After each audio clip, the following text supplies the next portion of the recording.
একটা ফ্যামিলিতে। আমার বাবা একটা পাকিস্তানি একটা কোম্পানিতে জব করতেন ম্যানেজার পদে। তখন খুব কম স্যালারি পেতেন, বাট ওঠা নিয়ে নাকি হয়ে যেত। আচ্ছা। তো আমরা ভাই বোন ছিলাম 6 জন। আমরা 2 ভাই 4 বোন। প্রথমে 2 বোন, তারপরে 1 ভাই, তারপরে আমি। তো আমার বয়স যখন 10 মাস, তখন আনপ্রেজেন্টলি আমার ছোট বোনটা দুনিয়াতে এসে যায়। আমার মা বুঝতে পারেনি যে উনি নেক্সট প্রেগনেন্ট হয়েছেন। যখন আমার ছোট বোনটার জন্মের 3য় দিন আমাকে আমার নানু বাড়িতে দিয়ে দেয়। তো আমি আমার নানু বাড়িতে বড় হয়েছি তখন থেকে। তো যতদিন আমার মামা, ছোট মামা, আমার মায়ের আবার 2 ভাই 2 বোন। জি। তো আমার ছোট মামা যতদিন বিয়ে করে নেয় ততদিন আমি সবার আদরে ছিলাম। মামার আদরে ছিলাম, নানা নানির আদরে ছিলাম। হ্যাঁ, আমার নানা নানির মৃত্যুর আগ পর্যন্ত আমি ওনাদের আদরে ছিলাম। তখন মামা যখন বিয়ে করছেন তখন আমার আদরটা ওখান থেকে কমে যায়। কিন্তু আমার মামা আমাকে স্কুলে ভর্তি করার নেই। আচ্ছা। আমার মামার একজন ফ্রেন্ড আসছিলেন, তো উনি দেখছে, তখন আমি আরবি পড়তেছিলাম আমার মামির কাছে। তো উনি দেখছেন আমি পড়ার মধ্যে খুব একটু ভালো। তখন উনি বললেন আমার মামাকে যে তুমি ওকে স্কুল কেন ভর্তি করাচ্ছ না? তো কিছু বলেন নাই। তখন উনি আমাকে বাজারে নিয়ে গিয়ে আমাকে 2টা বই কিনে দিলেন, একটা বাংলা বই আর একটা অঙ্ক বই ক্লাস 1-এর। আচ্ছা। তো ওগুলো আমি কিছুদিন বাসায় পড়েছি। বাসায় পড়ার পরে আমার আরেক মামাতো বোন, আরেক মামার মেয়ে, ওর স্কুলে পড়তো, ও তখন ক্লাস 4-এ পড়তো। ওর সাথে আমি স্কুলে যাওয়া শুরু করি, যদিও আমাকে স্কুলে ভর্তি করে দেয় নাই। আচ্ছা। তারপরে স্কুলে ভর্তি না করা অবস্থাতেই যখন ওখানে ফার্স্ট টার্ম পরীক্ষা যখন আসছে, তো আমাকে পরীক্ষা দিতে পারছি না। তো হেড স্যার যিনি ছিলেন উনি কিন্তু আমার নানার পরিচিত ছিলেন, যে আমাকে চিনতেন পরিচয় দেওয়ার পরে। তো বলছে তুই স্কুলে ভর্তি হচ্ছিস না কেন? তো আমি বলছি স্যার আমাকে ভর্তি করাচ্ছে না, আমি কি করে হব? তখন উনি বলছিলেন আচ্ছা ঠিক আছে পরীক্ষা দেবো, ভর্তি না হলে তো পরীক্ষা দিতে পারবে না, তো ঠিক আছে আমি তোর নাম রেজিস্টার করে নিচ্ছি, পরীক্ষা দেয়। তো আমি ফার্স্ট টার্ম পরীক্ষা দিয়ে আমি সেকেন্ড হই। তারপরে যখন আমি সেকেন্ড হই তখন হেড স্যার আমাকে আর ভর্তি করে নিলেন, আর কোনো টাকা পয়সা লাগলো না। তখন ভর্তি করতে 5 টাকা লাগতো। আচ্ছা। ও 5 টাকার কারণে আমি এতদিন ভর্তি হতে পারিনি। জি। তারপরে আমি বার্ষিক পরীক্ষায় সেকেন্ড হয়ে ক্লাস 2 উঠলাম। ক্লাস 2 থেকে আমি অলওয়েজ আমার রোল নাম্বার 1 ছিল। কিন্তু আমার কখনো যে এরপর আমি বই কিনতাম না, তখন স্কুলেও বই দিত না, সরকারি ভাবে কিনতে হতো। তো আমি কি করতাম, আমার 1-এর বই হয়তো বা ক্লাস 2-র বই অন্য একজনকে দিলাম, যে কারো মনে তার 2 জন পড়ালেখা করতেছে, একজন 2-তে বা একজন 3-তে। তো আমার 2-র বই ওকে দিয়ে, যে বোনটা 2-তে উঠেছে ওকে দিয়ে, ও 3-র বইগুলো আমি নিতাম। এরকম চেঞ্জ করে করে পড়তাম। আর আমাদের প্রত্যেক বছরই স্কুলে যে ফাংশনটা হতো, খেলাধুলা হতো, তো ওখানে আমি অনেকগুলো ইভেন্টে প্রাইজ পেতাম, যে রবীন্দ্রসঙ্গীত, নজরুল সঙ্গীত, দেশাত্মবোধক, তারপরে high jump, long jump, 200 metre, 400 metre দৌড়, স্কিপিং, সুই সুতা, এগুলো তো আমি অলওয়েজ ফার্স্ট হতাম। ওইখানে আমি যে প্রাইজগুলো পেতাম, খাতা কলম ওগুলো দিয়ে আমার হয়ে যেত। ইভেন বছরের লাস্টে গিয়ে যখন আমি, ওই সময় বাবা কোথায়? আমার বাবা ছিলেন না, আমার 3 বছর বয়সে আমার বাবা মারা গেছেন। মারা গিয়েছিলেন? জি। আচ্ছা। তো আমার মা অনেক কষ্ট করে আমার বাকি ভাই বোনদের বড় করেছেন। জি। তারপরে ওই বছরের লাস্টের দিকে এসে যখন আমি খাতা কলমে ক্রাইসিসে পড়ে যেতাম, তো মাঝে মধ্যে স্কুলে যাওয়ার সময় আমার নানা আমাকে 25 পয়সা 50 পয়সা এরকম দিতেন।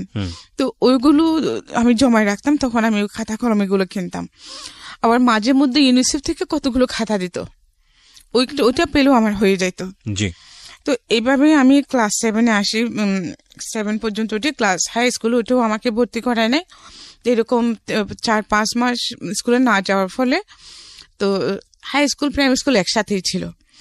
তখন একদিন মোহাম্মদ আলী স্যার আমরা স্কুলে টিউবওয়েল থেকে পানি নিয়ে আসতাম, পানি খাইতাম। তো সেরকম সকালে একদিন পানির জন্য গেছি, তো হাই স্কুলের হেড স্যার আমাকে দেখেছেন। তো বলছি কি তুমি এখনো ভর্তি হও নাই, স্কুলে আসো না কেন, তুমি তো পড়ালেখায় ভালো। তা আমি বলছি স্যার অ্যাকচুয়ালি আমি ভর্তি হতে পারি নাই। তখন বলছি ঠিক আছে তুমি আজকে স্কুল টাইমে আমার সাথে দেখা করো। তো আমি গেলাম স্কুলে, তখন উনি আমাকে বলছে ঠিক আছে তোমার তো বোধহয় আর্থিক সমস্যাটা খুব বেশি। উনি আমার বাবা মার কথা জিজ্ঞেস করলেন, তো আমি বলছি স্যার আমার বাবা নেই, আমি নানা বাড়িতে থাকি। তখন উনি আমাকে নিজে স্কুলে ভর্তি করা নিলেন। আচ্ছা আচ্ছা। ক্লাস 6-এ। তারপরে আমি ক্লাস 6 থেকে, তখন আমি যেহেতু 5 মাস পরে ভর্তি হয়েছি, তো আমার রোল নাম্বার 9 হয়, মেয়েদের মধ্যে সেকেন্ড, ছেলে মেয়ে উভয়ের মধ্যে আমি টপ 10-এর মধ্যে ছিলাম। তো আমি যখন ক্লাস 7-এ পড়ি, সেপ্টেম্বর মাস, তখন জোহরের নামাজ পড়তেছিলাম, ওই সময় আমার মামার সাথে একজন লোক আসেন। আচ্ছা। তো ওনারা আমাকে আমি ওনাদেরকে নাস্তা দিতে গেছি নামাজ পড়ে উঠে। এরপরে তো হ্যাঁ জলে যেরকম মানুষ আসে সবাই চলে গেছে। পরে 2-1 দিন পরে শুনতেছি উনি আমাকে বিয়ে করতে চাচ্ছেন। ওনার বয়স তখন 45 এক্সিট করছে। আচ্ছা আচ্ছা। উনি দুবাই থাকতেন। তো ওনার তখন উনি অলরেডি 5 সন্তানের জনক। ওকে। ওনার 5টা ছেলে মেয়ে, ওনার সেকেন্ড মেয়ে আমার সমবয়সী। হ্যাঁ। তারপরে আমার মামা তখন বেকার ছিলেন। আমার মামা একটা ম্যাচ ফ্যাক্টরিতে চাকরি করতেন। তার আগে ওনার চাকরি চলে যায়, তখন উনি বেকার ছিলেন। তো উনি নাকি আমার মামাকে বলেছেন যে বিদেশে নিয়ে যাবেন, হ্যাঁ আমাকে পড়ালেখা করাবেন। এইসব যখন বলছে, মামা আমাকে ওনার সাথে বিয়ে দেওয়ার জন্য রাজি হয়ে গেছেন। কিন্তু এই কথা শুনে আমার মা, আমার ভাইটা আমার 6 বছরের বড়, এবং আমার মেজো আপা, ওরা কেউ বিয়েতে রাজি না। কিন্তু আমার মামা নাসুর বাঁধা, আমার মামা বলেছেন আমি ছোটবেলা থেকে বড় করেছি, আমি বিয়ে দিব, আর সে বেটার আর কিছু পাবো না। আচ্ছা। তো এখন সতীনের করে বিয়ে হলে কি হবে, সতীন ছাড়া বিয়ে হলে কি হবে, আমি এইগুলো কিছুই বুঝতাম না। তখন আমার 12 বছর চলতেছে মাত্র। আমি তারপরে আমাকে বিয়ে দিয়ে দেওয়ার জন্য অনেক ঝগড়াঝাটি হচ্ছে। তখন আমার ভাই এক পর্যায়ে মারামারি পর্যন্ত লেগে গেছে আমার মার সাথে, আমার মামার সাথে। আমার মা ভাইকে লম্বা কিরিচ নিয়ে দৌড়ায় ছুটছেন। আচ্ছা। তারপরে এখন আমাকে তো আর যেতে দিচ্ছে না। আমার ভাই বলছে তুই আমার কাছে চলে যাই, ওদের সাথে থাকার দরকার নাই, কিন্তু আমাকে যেতে দিচ্ছে না। তখন আমার ভাই আমাকে ডেকে এনে বলতেছে যে দেখ, তুই তো এগুলো বিয়ের সাথে কিছু বুঝিস না, তোকে যদি ওরা রাজি কিনা ওখানে কাজে আসবে, তোকে রাজি কিনা জিজ্ঞেস করলে তুই বলবি যে না তুই রাজি না। তুই যদি রাজি না হস তাহলে তোর বিয়েটা হবে না। তা আমি বলছি আচ্ছা ঠিক আছে। এরপরে যখন কাজে আসছে, তো ওখানে সবাই, আমার মামা আরো ওখানে যত লোকগুলো ছিল ওরা তো সবাই বড় বড়, আমার ভাইয়া তো ছোট ছিল। তো আমাকে বলতেছে যে তুই রাজি তো? আমি কিছু বলতেছি না, আমি বলছি যে না। হ্যাঁ, তখন ওরা বলছে যে হ্যাঁ রাজি, মাথা নাড়াই জোর করে আমাকে মাথা নাড়ায়, কিন্তু কাজই শুনে নাই আমার কথাটা, বলছে যে রাজি রাজি, বাস বিয়ে হয়ে গেছে। তারপর বিয়ে পরে ওখানে বিয়ে হয়ে গেল আপনার? হ্যাঁ, ওই লোকের সাথে আমার বিয়ে হয়ে গেছে। ওকে। আপনার ফ্যামিলি জানতো ওনার সম্পর্কে, জানতো যে ওনার আগে একটা বিয়ে আছে এরকম আছে? হ্যাঁ, সবকিছু জানতো। জেনে শুনে আপনাকে এভাবে বিয়ে দিল? জি, জেনে শুনে দিয়েছেন। ওকে। তো এটা কোনো নাকি ফ্যাক্টর না, পুরুষ মানুষের বয়সটা কোনো ফ্যাক্টর না। আচ্ছা, তারপর? তার এগুলো আমি বুঝতামই না। তারপর আমাকে বিয়ে দিয়ে দিয়েছে। বিয়ের পরে ওই লোকের সাথে যখন আমাকে মানে এখন যেটা বাসর বলতেছে, বাসর দিল, তো আমি কিছু বুঝি না। আমাকে ওখানে রুমে ঢুকে দেওয়ার আগে আমার মামি বললো যে উনি যখন রুমে ঢুকবেন তুই সালাম করবি। তো উনি যখন রুমে ঢুকে যখন আমার হাত ধরে টানাটানি করছে, আমি দৌড় দিচ্ছি একদিকে, রুমের এক কোনায় চলে গেছি। তারপর দেখি উনি চুপচাপ বসে আছেন। তো হঠাৎ আমার মনে পড়ছে আমার মামি যে আমাকে বলছে ওনাকে সালাম করতে, তা আমি আবার গিয়ে ওনাকে সালাম করছি। ওকে। যদিও আমরা হাসছি, বাট বুঝতেই পারছেন যে কতটা মানে আজকের আমাদের সামাজিক সচেতনতার জায়গা থেকে এই ধরনের ভয়ানক ব্যাপারগুলো চিন্তা করা যায়। জি, আমি যখন ওনাকে সালাম করেছি তখন উনি আমাকে ধরে ফেলছেন। তো ঠিক আছে, বলছে সমস্যা নাই, তুমি ভয় পেও না, তুমি এমনি শো, তুমি ওইদিকে ওখানে বসে থাকার বা দাঁড়িয়ে রাখার দরকার নেই, তুমি ঘুমাও, তুমি তোমার মতো ঘুমাও। তো আমি ঠিক আছে, আমি এক পাশে শুয়ে গেছি। উনি বিদেশ চলে যাবেন আবার, 4 মাস ছিলেন, 4 মাসের মধ্যে এইসব এত কিছু করে ফেলেছেন। তো যখন চলে যাচ্ছেন তখন আমাকে ওনার সাথে করে ওনাদের বাড়িতে নিয়ে গেলেন। ওনাদের বাড়িতে নেন নাই, ওনার এক চাচার বাড়িতে নিয়েছিলেন। তো চাচা বাড়িতে নেওয়ার পরে ওখান থেকে তারপর দিন আবার ওনার মা এসে ওনাদের বাড়িতে নিয়ে গেছেন আমাকে। তারপরে উনি ওখানে আমাকে রেখেই দেন, উনি বাইরে চলে যান। তারপরে উনি চলে যাওয়ার পরে আমাকে আর আসতে দিয়েছিল মনে হয়। তারপরে যাই হোক, আমাকে ওখানে আমি বেশ কিছুদিন ছিলাম। থাকার পরে আবার আমার নানার বাড়িতে চলে আসি। তো আসার পরে মানে আমি উঠান ঝাড়ু দিচ্ছিলাম প্রায় 3 মাস পরে। তো উঠান ঝাড়ু দেওয়ার পর আসরের নামাজের পরে তো ঝাড়ু দেওয়ার সময় হঠাৎ আমি অজ্ঞান হয়ে পড়ে যাই। আচ্ছা। তো আমার মামি দেখেছে, দেখার পরে আমাকে বাসায় নিয়ে যায়। বাসায় নিয়ে পানি টানি ঢালার পরে আমি সুস্থ হই, আমার জ্ঞান আসে। কিন্তু এরপর থেকে কেমন জানি আমি পাগলামি করি। আচ্ছা। হ্যাঁ, সবাই বলছে জিনের বাতাস লেগেছে, যেটা হয় গ্রামাঞ্চলে আর কি, যেটা বলে। হ্যাঁ, এরকম। আমি 3 মাস কমপ্লিটলি এরকম ছিলাম। আচ্ছা। হ্যাঁ, কিন্তু এর মধ্যেও যে উনি যে আমাকে পড়ালেখা করাবেন বলেছিলেন, বাট উনি কিন্তু আমাকে পড়ালেখা আর করার নেই। হ্যাঁ, তো এরপর তো আপনি যেটা বলছিলেন যে ওনার আগের ওয়াইফ ছিল, সেখানে বাচ্চা কাচ্চাও ছিল, তো আপনাকে কি এটা ওই বাড়িতে নিয়ে গিয়ে তুলেছে নাকি অন্য কোনো বাড়িতে, না, নাকি ওনার তখন এক আপনি জানেন না বিষয়টা আসলে? না, ওনার এক চাচার বাড়িতে নিয়ে গেছিলেন, ওনাদের বাড়ি থেকে দূরে। ও আচ্ছা, তখন আপনি জানেন না ঘটনাটা, নাকি বিয়ের পরে জেনেছেন, বিয়ের আগে জেনেছেন? এই ওনার বউ আছে যে সেটা হ্যাঁ। জানতাম। ও জেনে শুনেই বিয়ে করেছেন? হ্যাঁ, আমি তো বিয়ে সম্পর্কেই জানতাম না। এক্স্যাক্টলি, আপনি তো সেটাই জানেন না, আপনার বিয়ে কি ফ্যামিলি সে- জেনে শুনেই বিয়ে দিয়েছে। হ্যাঁ, আচ্ছা, বিয়ে কি সেটাই তো আমি বুঝতাম না। রাইট। তারপর? তো সেজন্য ওনার বউ থাকলে কি বা না থাকলে বা আমার তাতে কোনো একটা কিছু যায় আসে না। Right, right. হ্যাঁ, তারপরে আমাকে ওনার চাচা বাড়িতে নিয়ে গেলেন, ওখানে আমি রাতে ছিলাম। তারপর দিন সকাল ও তো মানে এর মধ্যেই সব জায়গায় জানাজানি হয়ে গেছে, আমাকে সন্ধ্যায় নিয়ে গেছে। তারপরে মানে মাগরিবের পরে সবার কাছে জানাজানি হয়ে গেছে যে উনার আমাকে ওখানে নিয়ে গেছে। ও যে সেকেন্ড ম্যারেজ করেছে ওই মেয়েটাকে এখানে এনেছে। মানে গ্রাম তো পাড়া প্রতিবেশী সবাই একদম আমাকে দেখতে আসতেছে। তো সবাই শুধু বলতেছে বুড়া হয়ে গেছে, বুঝছে বেড়া, যে এত সুন্দর একটা ছোট্ট একটা বাচ্চা মেয়েকে, তার মেয়ের বয়সী একটা মেয়েকে বিয়ে করলো, আর মানুষগুলো কেমন এমন বাচ্চা মেয়েটাকে এরকম একটা বুজ্জার হাতে দিয়ে দিল, সবাই এটা বলতেছে। তারপরে এলেন ওনাদের বাড়ি পিঠার মধ্যে, পরে আবার বাসায় চলে আসছে। তখন তো আপনি আপনার হাজবেন্ডের চাচার বাড়িতে। জি। তো ওইখান থেকে আপনি কি খবর নিচ্ছেন ওনার সম্পর্কে? আমি খবর নিচ্ছি না তো, খুব বেশি দূরে না। ও, ডিসটেন্সটা খুব বেশি দূরে না। আচ্ছা আচ্ছা। তো ওখানে যে ও বাড়ির এই বাড়ির সবাই আমাকে দেখতে আসছে না, তো এরা কথাবার্তা বলতেছে, সেটা আপনি? আমি শুনতেছি। আচ্ছা আচ্ছা আচ্ছা, ওকে। আমি শুনতেছি জাস্ট এটুকুই। তারপর দিন কি করছে, সকাল 9টার দিকে আমার শাশুড়ি আসছে, আসি বলে যে ছেলে যখন বিয়ে করছে ভালো হলো, আমার ছেলে খারাপ হলো, আমার ছেলে তো আমার ছেলে বিয়ে করছে কি আমি ফেলে দিতে পারবো, বউ এখানে কেন থাকবে, আমার ছেলে বউ আমার বাড়িতে যাবে। তো এইটা বলে আমাকে নিয়ে গেছে। তো ওনার ছেলে যাওয়া পর্যন্ত ওখানে ছিলাম, ওনার ছেলে যাওয়ার পরে ওখান থেকে আমি চলে গেছি আমাদের বাড়িতে। তো তারপরে বাড়িতে যাওয়ার পরে কিছুদিন পরে এই ঘটনা হলো যে আমি হঠাৎ অজ্ঞান হয়ে গেলাম। উনি যখন চলে গেছেন, যেদিন চলে গেছেন ওই রাতে, এরপর 2 রাত আমি ওখানে যতদিন ছিলাম আমার সত্যির সাথে একই বিছানায় ঘুমাইতাম। আচ্ছা আচ্ছা। তো হ্যাঁ, একদিন রাতে আমার ঘুমে যাওয়াতে দেখি কি উনি আমার চুল ধরে টানতেছেন। তো আমি শুনেছি, এখন এগুলো বিশ্বাস করি না, তখন মানে শুনেছি আর কি বলছে, মানে আমাকে উনি তাবিজ করেছেন। আচ্ছা। তো এটা উনি নিজের মুখে স্বীকার করেছিলেন, মানে চুল নিয়ে, আপনার চুল নিয়ে। আচ্ছা, আমাকে তাবিজ করেছেন, এটা শুনেছিলাম। তারপরে আমি 3 মাস টোটালি ডিসপ্লেস ছিলাম। আর পরে আমার শাশুড়ি এই ঘটনার পরে 3 মাস আপনার অবস্থা খারাপ ছিল? হ্যাঁ, ওখান থেকে যাওয়ার পরে, হ্যাঁ, আমাদের বাড়িতে যাওয়ার পরে। আচ্ছা আচ্ছা। তারপরে আবার কেমন করে জানি ওই ওজা টোজা এনে আমাকে ভালো করেছে, সুস্থ করেছে, ঠিক আছে। এরপরে এগুলো সে শুনছে, আমি চিঠি লিখে জানিয়েছি। হ্যাঁ, তো তারপরে আমি চলে আসছি, আমার তো এখানে ছিলাম। হঠাৎ এক রাতে দেখি কি উনি আসে আমাকে ডাকতেছেন 4 মাস পরে। মানে আপনার হাজবেন্ড? হ্যাঁ, উনি বিদেশ যাওয়ার 4 মাস পরে আবার ব্যাক করেছেন। কোন দেশে থাকতো জানি? কোন দেশে? সৌদি থাকতেন। সৌদি আরবে। আল-আকসা। আচ্ছা, আল-আকসাতে। হ্যাঁ। তারপরে যখন ডাকছে উঠি, দরজা খুলে দিচ্ছি। তারপরে বাড়ির সবাই উঠেছে। তো বলছে যে আমি মানে কালকে আসছি, কালকে চলে এসেছি। তো এরপরে উনি আপ ডাউন করতেন, 2 মাস ছিলেন। 2 মাস পরে যাওয়ার সময় আবার আমাকে ওনাদের বাড়িতে নিয়ে গেলেন।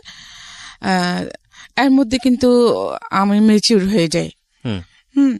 তো উনি আমাকে ওনাদের বাড়িতে নিয়ে গেলেন। বাড়িতে নেওয়ার পরে আমি কিছুদিন ছিলাম, কিছুদিন থাকার পর আমাকে তো উনি ওখানে রেখে চলে যান। পরে বুঝতে পারি যে মানে আমার প্রেগনেন্ট। আপনি কনসিভ করেছেন, এটা বুঝতে পারেন? কনসিভ করেছি। আচ্ছা, বয়স কত তখন আপনার? আমার 14 বছর বয়স। 14 বছর। 7 বছর বয়সে বিয়ে হওয়ার পরে আপনি 14 বছর বয়সে ওনার সঙ্গে 4 মাসের দেখা, আমি ঠিক বুঝতে পারছি না, মানে এত ছোট গ্যাপটা কিভাবে হয় আসলে?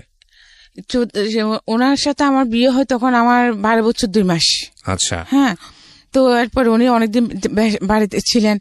থাকার পরে যে ওই যে আমি হাসপাতাল নিল, থাকার পর উনি আবার দেশে বাইরে চলে গেলেন। আপনি বলছেন যে 7 বছর বয়সে আপনাকে দেখতে আসে, তাহলে ওটা কোনটা? আমি তো ক্লাস 7 এ, 7 বছর। ও আচ্ছা আচ্ছা, right. I am extremely sorry, আপনি তখন ক্লাস 7 এ। আমার নিজেরই ভুল হয়েছে, ঠিক আছে, সমস্যা নেই। আমি ক্লাস 7 এ তখন। ঠিক আছে, একদম ইউ আর পারফেক্ট, রাইট। বলেন তারপর। আমি কিন্তু জানতাম না যে প্রেগনেন্ট হয়েছে এটা, কিন্তু আমার খুব বমি হচ্ছিল, মাথা ঘোরাচ্ছিল।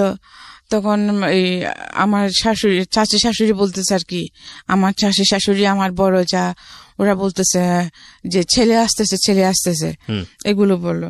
তার মধ্যে আমার না খুব বেশি জ্বর হয় তখন, যে বমি, মাথা ঘোরানোর সাথে জ্বর হলো। 105 হয়ে যায় জ্বর। তো ওনাদের ওখানে এলাকায় একটা ইমরান ডাক্তার নামে একজন ডাক্তার ছিলেন, ওনাকে এনেছেন। উনি যে পেশেন্টকে দেখেন ওখানে ওনাকে গ্লুকোজ স্যালাইন দিবেন, ওই যে কি ওখানে কি একটা ইনজেকশন দেন, ওটা দিলে মাথা ঘুরায়, স্যালাইনটা দিলে ভালো সুস্থ রোগীও অসুস্থ হয়ে যায়, মাথা ঘুরায়। এই কি জানি একটা ইনজেকশন দেন ওখানে। তারপর আর উনি সবাইকে ইয়ে দিতেন, কার্মিলা নামের একটা সিরাপ দিতেন। আচ্ছা, সবাইকে মোটামুটি? হ্যাঁ, সব পেশেন্টকেই। ওকে। তো আমাকেও দেখে আমাকে স্যালাইন দিলেন, ইনজেকশন দিলেন, সিরাপ গুলো দিচ্ছেন। তো উনি স্যালাইন যখন আমাকে পুশ করে চলে যাচ্ছেন, সবাইকে বলে গেছেন যে মানে স্যালাইনটা শেষ হলে তোমরা, এটা শেষ হতে হতে রাত 11টা বাজবে প্রায়, তোমরা কাইলে খুলে নিও, তা না হলে রক্ত উঠে যাবে। তো সবাই ওনাকে শিওর করলেন যে হ্যাঁ খুলে নিবে। আমার অনেক দেবর ছিল, হ্যাঁ অনেক দেবর বলতে কি আমার শ্বশুরের 2 বিয়ে করেছে, আবার আমার চাচা শ্বশুরও 2 বিয়ে করেছে। 2 বিয়ে করছে, যেরকম আমার শ্বশুর যখন মারা যান তখন আমার শাশুড়িকে আবার ওনার দেবরে বিয়ে করে। আচ্ছা। তো 2 বউ মিলে অনেকগুলা ছেলে মেয়ে। ওকে। তারপরে দেখি কি সবাই খাওয়া দাওয়া করে ঘুমিয়ে গেছে, কিন্তু স্যালাইন করার জন্য কেউ নাই। এটা রাতে যখন শেষ হয়ে গেছে, স্যালাইন শেষ হওয়ার পরে যে অনেকগুলো রক্ত উঠে গেছে, মানে স্যালাইনের রক্ত উঠে গেছে। হ্যাঁ, স্যালাইনের রক্ত উঠে গেছে শেষ হয়ে, কিন্তু কেউ আসছে না। আমি সবাইকে ডাকতেছি, কেউ নেই, সবাই ঘুমিয়ে গেছে। তো আমি কি তখন আমার শরীরে কাঁপুনি ছুটে গেছে ভয়ে। তো আমি কি করছি, আস্তে করে টেপটা খুলে কোন রকমে সুইটা টান দিয়ে খুলে ফেলেছি। সুইটা টান দিয়ে খোলার ফলে এই যে ফিনকি দিয়ে রক্ত বেরোচ্ছে। হ্যাঁ, তো আমি ওইটা জানতাম না যে ওই যে যেখানে পুশ করছে ওই জায়গাটা চিপে ধরতে হবে। আচ্ছা। তারপরেও আমি কি জানি কেন জানি যখন ব্লাড বেরোচ্ছে তখন আমি চেপে ধরেছি। তারপর কিছুক্ষণ পরে ব্লাড বন্ধ হয়ে যায়। তো দেন আমার যে আমি ওয়াশরুমে যাব, কিন্তু আমার মাথা ঘুরাচ্ছে খুব, আমি উঠতে পারছি না, লাইট টাইট সব অফ। কিন্তু তো ওয়াশরুমে যাবো যে আমার শাশুড়ি বারান্দায় শোন, হ্যাঁ আমার শাশুড়ি যেখানে শোন, আমার শাশুড়ি পায়ের নিচে বদনা থাকে দরজার ফাঁকের মধ্যে। আচ্ছা। তো ওখান থেকে বদনা নিয়ে বাইরে ওয়াশরুমে যেতে হয়। আচ্ছা। তারপরও আমি হাতটায় গেছি, তো ওখানে তো অন্ধকার, আমার শাশুড়ি পায়ের সাথে লেগে আমি পড়ে গেছি বদনা নিতে গিয়ে। তো আমার শাশুড়ি কে কে করে চিল্লা উঠছে, উঠে লাদ দিছে। তো আমাকে দেখছে, বলো তুমি এখানে কি করতেছো? তো আমি বলছি মা আমি ওয়াশরুমে যাবো সেজন্য, কিন্তু আমার ওই যে মাথা ঘুরাচ্ছে, আমি পড়ে গেছি, বদনা কুস্তি গিয়ে আপনার পায়ের সাথে লেগে পড়ে গেছি। তখন উনি আমাকে ওয়াশরুমে নিয়ে গেলেন। তা আমি ওয়াশরুম সেরে আসলাম, আসার পর উনি বললেন স্যালাইন কিভাবে কে খুলছে? আমার কেউ খুলে নাই, তো রক্ত উঠে গেছে, সেজন্য আমি নিজে টান দিয়ে খুলে ফেলেছি। তো উনি গিয়ে দেখলেন ওখানে অনেকগুলো রক্ত উঠে গেছে। তারপরে উনি শুয়ে গেছেন, কিন্তু আমার জ্বর কমে নাই। আচ্ছা। জ্বর না কমার পরে এখন যে আমি কিন্তু কোনো কাজকর্ম করতে পারছি না তখন। তা আমার সৌদিনী কি করছে, আমি কাজ করতে পারছি না, উনি কিন্তু এটা চালাকি করে আমাকে উনি রান্না বান্না করে খাওয়াতে হবে, সেজন্য যে উনি আমার ননদের বাড়িতে চলে গেছে সেটা কিন্তু আমি জানি না। হ্যাঁ, আমি জানতাম ওনার বেড়াইতে গেছেন, কিন্তু ওনার 4 ছেলে মেয়ের মধ্যে, ওনার 5 ছেলে মেয়ের মধ্যে একটা মারা গেছে, আরো 4টা ছেলে মেয়ে রেখে উনি একা চলে গেছেন। এখন ওদেরকে আমি নিজেই তো অসুস্থ, ওদেরকে আমি কিভাবে রান্না করে খাওয়াবো? হ্যাঁ, আমি ওদেরকে রান্না করে খাওয়াতে পারছি না। পরে কি করছে, ওনার বড় ছেলেকে দিয়ে ছোট মেয়েটাকে নিয়ে গেছে, ছোট ছেলেটাকে নিয়ে গেছে, বড় ছেলে মেয়ে থেকে গেছে। তো আমার শাশুড়ি ওদেরকে রান্না বান্না করে খাওয়াচ্ছে, যদিও আমার শাশুড়ি ওনাদের সাথে খান না, ওনার যে দেবরকে বিয়ে করেছেন ওখানে খান। তারপরে 10 দিন এরকম ছিলাম। 10 দিন থাকার পরে আমি একটু সুস্থ হই। এই 10 দিন কিন্তু আমি না খাওয়াইছিলাম। হ্যাঁ, উনি আসছেন এর মধ্যে, তো আমি রান্না বান্না করতে পারি না, সেজন্য উনি আমাকে খাবার দিতেন না। তো আমার শাশুড়ি কি করতেন, চুরি করে ওনাদের 2-3টা গরু ছিল, দুধের গরু, গাই ছিলেন, তো দুধ দহন করতেন। ওই বিকাল 4টা দিকে যখন সবাই ঘুম থাকতো, আসরের সময় আমার শাশুড়ি নামাজ পড়তে যেতেন, তখন উনি চুরি করে আমাকে 1 গ্লাস দুধ দিতেন, বা বিস্কিট থাকলে 2টা বিস্কিট দিতেন। এই আমার খাওয়া। আচ্ছা, এই মানে বাচ্চা পেটে নিয়ে এইরকম অবস্থা। 10 দিন এরকম ছিলাম। আচ্ছা। তো 10 দিন পরে 10 দিনের দিন আমি একটু সুস্থ হই। সুস্থ হওয়ার পরে ওদিন শুক্রবার ছিল, তো আমাকে বলতেছে যে এভাবে তোমার এখন 4 মাস চলতেছে, তখন আমার প্রেগন্যান্সির 4 মাস চলতেছে, তুমি সামনে তোমার বডি বড় হয়ে যাবে, তখন তুমি আর যেতে পারবা না, তুমি এখন আমার সতীন আর আমার শাশুড়ি আমাকে বলতেছে তুমি এখন তোমার বাবার বাড়ি থেকে ঘুরে আসো, আজকে শুক্রবার, আগামী শুক্রবারে তোমাকে মালিক গিয়ে নিয়ে আসবে, মালিক আমার দেবর। তো আমি বলছি আচ্ছা ঠিক আছে। তো আমি ওই দিন আমাকে ভাত দিবে যে তো একটা শুকনো একটা লাকড়ি ছিল, বড় ঘাস ছিল। আমাকে বলে যে এটা একটু ফাড়ি দাও কষ্ট করে, এই তারপরে তুমি গোসল টোসল করে খাওয়া দাওয়া করে নাও, জুমার পরে তুমি চলে যাইও। তো আমি ঠিক আছে, আমি অনেক কষ্ট করে লাকড়িটা অর্ধেক ফেরেছি, লাকড়ি করেছি গাছেটা। তারপরে জোর আজান দিছে, আমি গোসল টোসল করে ভাত টাত খাইলাম। খাওয়ার পর আমাকে পাঠিয়ে দিয়েছে, 50টা টাকা দিয়েছে। তো বিয়ের সময় আমাকে যে কাপড় চোপড় দিয়েছিল ওগুলো কিছুদিন ওগুলো রেখে দিছে। আচ্ছা, সোনা গয়না সব রেখে দিছে। এই আমাকে 2টা শাড়ি, 2টা ব্লাউজ, 2টা পেটিকোট আর একটা পুরোনো ব্যাগ দিয়েছে। ব্যাগ দিয়ে আমাকে 50 টাকা দিয়ে মালিকের সাথে পাঠিয়ে দিল। তো আমাকে বলছে আজকে শুক্রবারে যাচ্ছ, আগামী শুক্রবারে মালিক যাবে, তুমি চলে আসিও। তো ঠিক আছে, আমিও চলে গেছি। কিন্তু এরপর আমাকে আনতে যায় না। 1 শুক্রবার, 2 শুক্রবার, প্রায় মানে তখন আমার প্রায় 8 মাস চলতেছে। তো কি করবো এখন আমি? আমার মামাকে বলতেছি, আমার ওরাও তো গরিব, এখন আমি ওখানে ওরাও আমাকে সহ্য করতে পারছে না। আচ্ছা, হ্যাঁ, যে আমাকে বিয়ে দিয়েছে বড় লোকের কাছে, ওদেরকে শুদ্ধ ক্যারি করবে এটা ভেবে এখন সে আমারই করসপরেন্স দিচ্ছে না। উনি আমাকে চিঠি পাঠাইছেন কি, ও আমি যাওয়ার পরে, তুমি আমার মাকে লাথি মেরে চলে এসেছো, হ্যাঁ, তো তোমাকে আমি নিব না। যে মেয়ে আমার মাকে অপমান করে লাথি মেরে চলে আসে, তার আমার বাড়িতে তার কোনো ঠাঁই নেই। সে যদি আমার মা, আপনার জামাই আপনাকে বলছে চিঠি লিখেছে, তখন তো মোবাইল ছিল না। তো উনি 1 মাস পরে চিঠি আসা, 1 মাস লাগে একটা চিঠি আপ ডাউন করতে। তো আমি ওনার চিঠি পাই যে তুমি আমার মাকে লাথি মেরে চলে এসেছো, আমার মার সাথে বেয়াদবি করেছো, তো এখন তুমি আমার মার পায়ে ধরে ক্ষমা চাইবে। আমার মা যদি তোমাকে ক্ষমা করে দেন, তুমি আমাদের বাড়িতে থাকতে পারবে। হ্যাঁ, তো এখন আমি কিছুই বুঝতে পারছি না ব্যাপারটা। আমি ওনাকে কখন লাথি মারলাম, আমি তো এসব কিছুই জানি না। তখন আমি ওনাকে বললাম যে চিঠি লিখলাম যে আমি তো এসব কিছু জানি, এরকম কিছু হয়নি, আমি অসুস্থ ছিলাম, মাথা ঘুরে পড়ে গেছিলাম ওনার পায়ের সাথে হুচটকে, আমি তো ওনাকে লাথি মারি নাই। তো চিঠি না, আমি ওনাকে ক্যাসেট পাঠালাম, একটা ট্যাপ রেকর্ডারে ক্যাসেট কথা রেকর্ড করে সম্পূর্ণ ঘটনা আমি ওনাকে বলে পাঠালাম। প্রথম ছেলে হলো, তারপরে ও তো কোনো খোঁজ খবর নেয় না। আল্লাহর রহমতে হয়ে গেছে, ছেলে বড় হচ্ছে আস্তে আস্তে।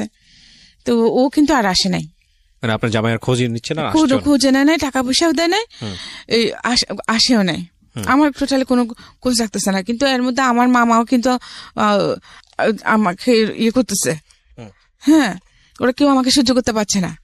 তারপরে এখন আমার ছেলেটা যখন 1 বছর হয়ে গেছে, তো ওইখানে ফ্যামিলি প্ল্যানিং এর লোক নিচ্ছিল, ক্লাস 8 পাস নিচ্ছে তখন। হ্যাঁ, তো আমার ক্লাসমেটের ভাই কিন্তু ফ্যামিলি প্ল্যানিং এর হেড ছিলেন ওখানকার, আমাদের থানার। হ্যাঁ, তো আমি ওনাকে গিয়ে ধরলাম, আমার মামাকে জিজ্ঞেস করছি আগে যে মামা ওখানে তো এরকম যে লোক নিচ্ছে, তো আমি তো করতে পারবো, নিম্ন মাধ্যমিক চেয়েছে, তো জাহিদ ভাই যেহেতু ওখানে আছে, আমি ওনার সাথে কথা বলি ওটা আমাকে নিবে কিনা, তো শুধু শুধু বসে থাকে কি করব। তো আমার মামা বললেন যে আচ্ছা ঠিক আছে যা। তো আমি জাহিদ ভাইকে বললাম যে ভাইয়া আপনি তো আমার সবকিছু জানেন, তো আমি তো পড়ালেখা করতে পারি নাই, তো আপনি আমার জন্য একটু প্লিজ ট্রাই করেন না আমাকে একটু কেন চাকরিতে দেওয়ার জন্য।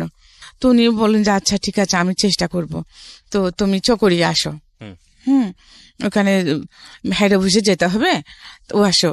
তো আমার মামাকে বললাম, মামা বললেন যে আচ্ছা ঠিক আছে। তো আমি বোরকা টোরকা পরে গেলাম। তো এই ব্যাপারে কয়েকবার আপ ডাউন করছি, হ্যাঁ, আজকে না হয় কালকে হবে, কালকে না হয় পরশু হবে, তো ঘুরাচ্ছে, আমিও ঘুরতেছি। তো এর মধ্যে মানুষ নানা কথা বলছে কি দুবাইয়ের কাছে বিয়ে দিয়েছে, এখন জামাই বিদেশে গেছে, সেই জন্য ছোট মেয়ে, হ্যাঁ, মানে আমার ক্যারেক্টার নিয়ে কথা বলছে, কেমন করে থাকবে এগুলো বলতেছে। বাট আমার মাইন্ডে কিন্তু এগুলো টোটালি ছিল না। উনিও তো আমার কাছে থাকলেই বা কি না থাকলেই বা কি, এটা আমার কোনো ফরক পড়তো না। আমি ওনাকে মানে লাভ কি জিনিস সেটাও আমি বুঝতাম না, সংসার কি জিনিস সেটাও আমি টোটালি বুঝতাম না। বদনাম করতেছে, আমাকে চলে যেতে বলছে, আমি চলে যাবো, দ্যাটস ইট, আমার ধারণা এটুকুই।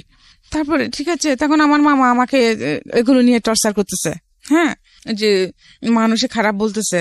তাহলে যে মামা মানুষে খারাপ বলতেছে, মানুষে তো জানে না আমাদের ভিতরে কি হচ্ছে।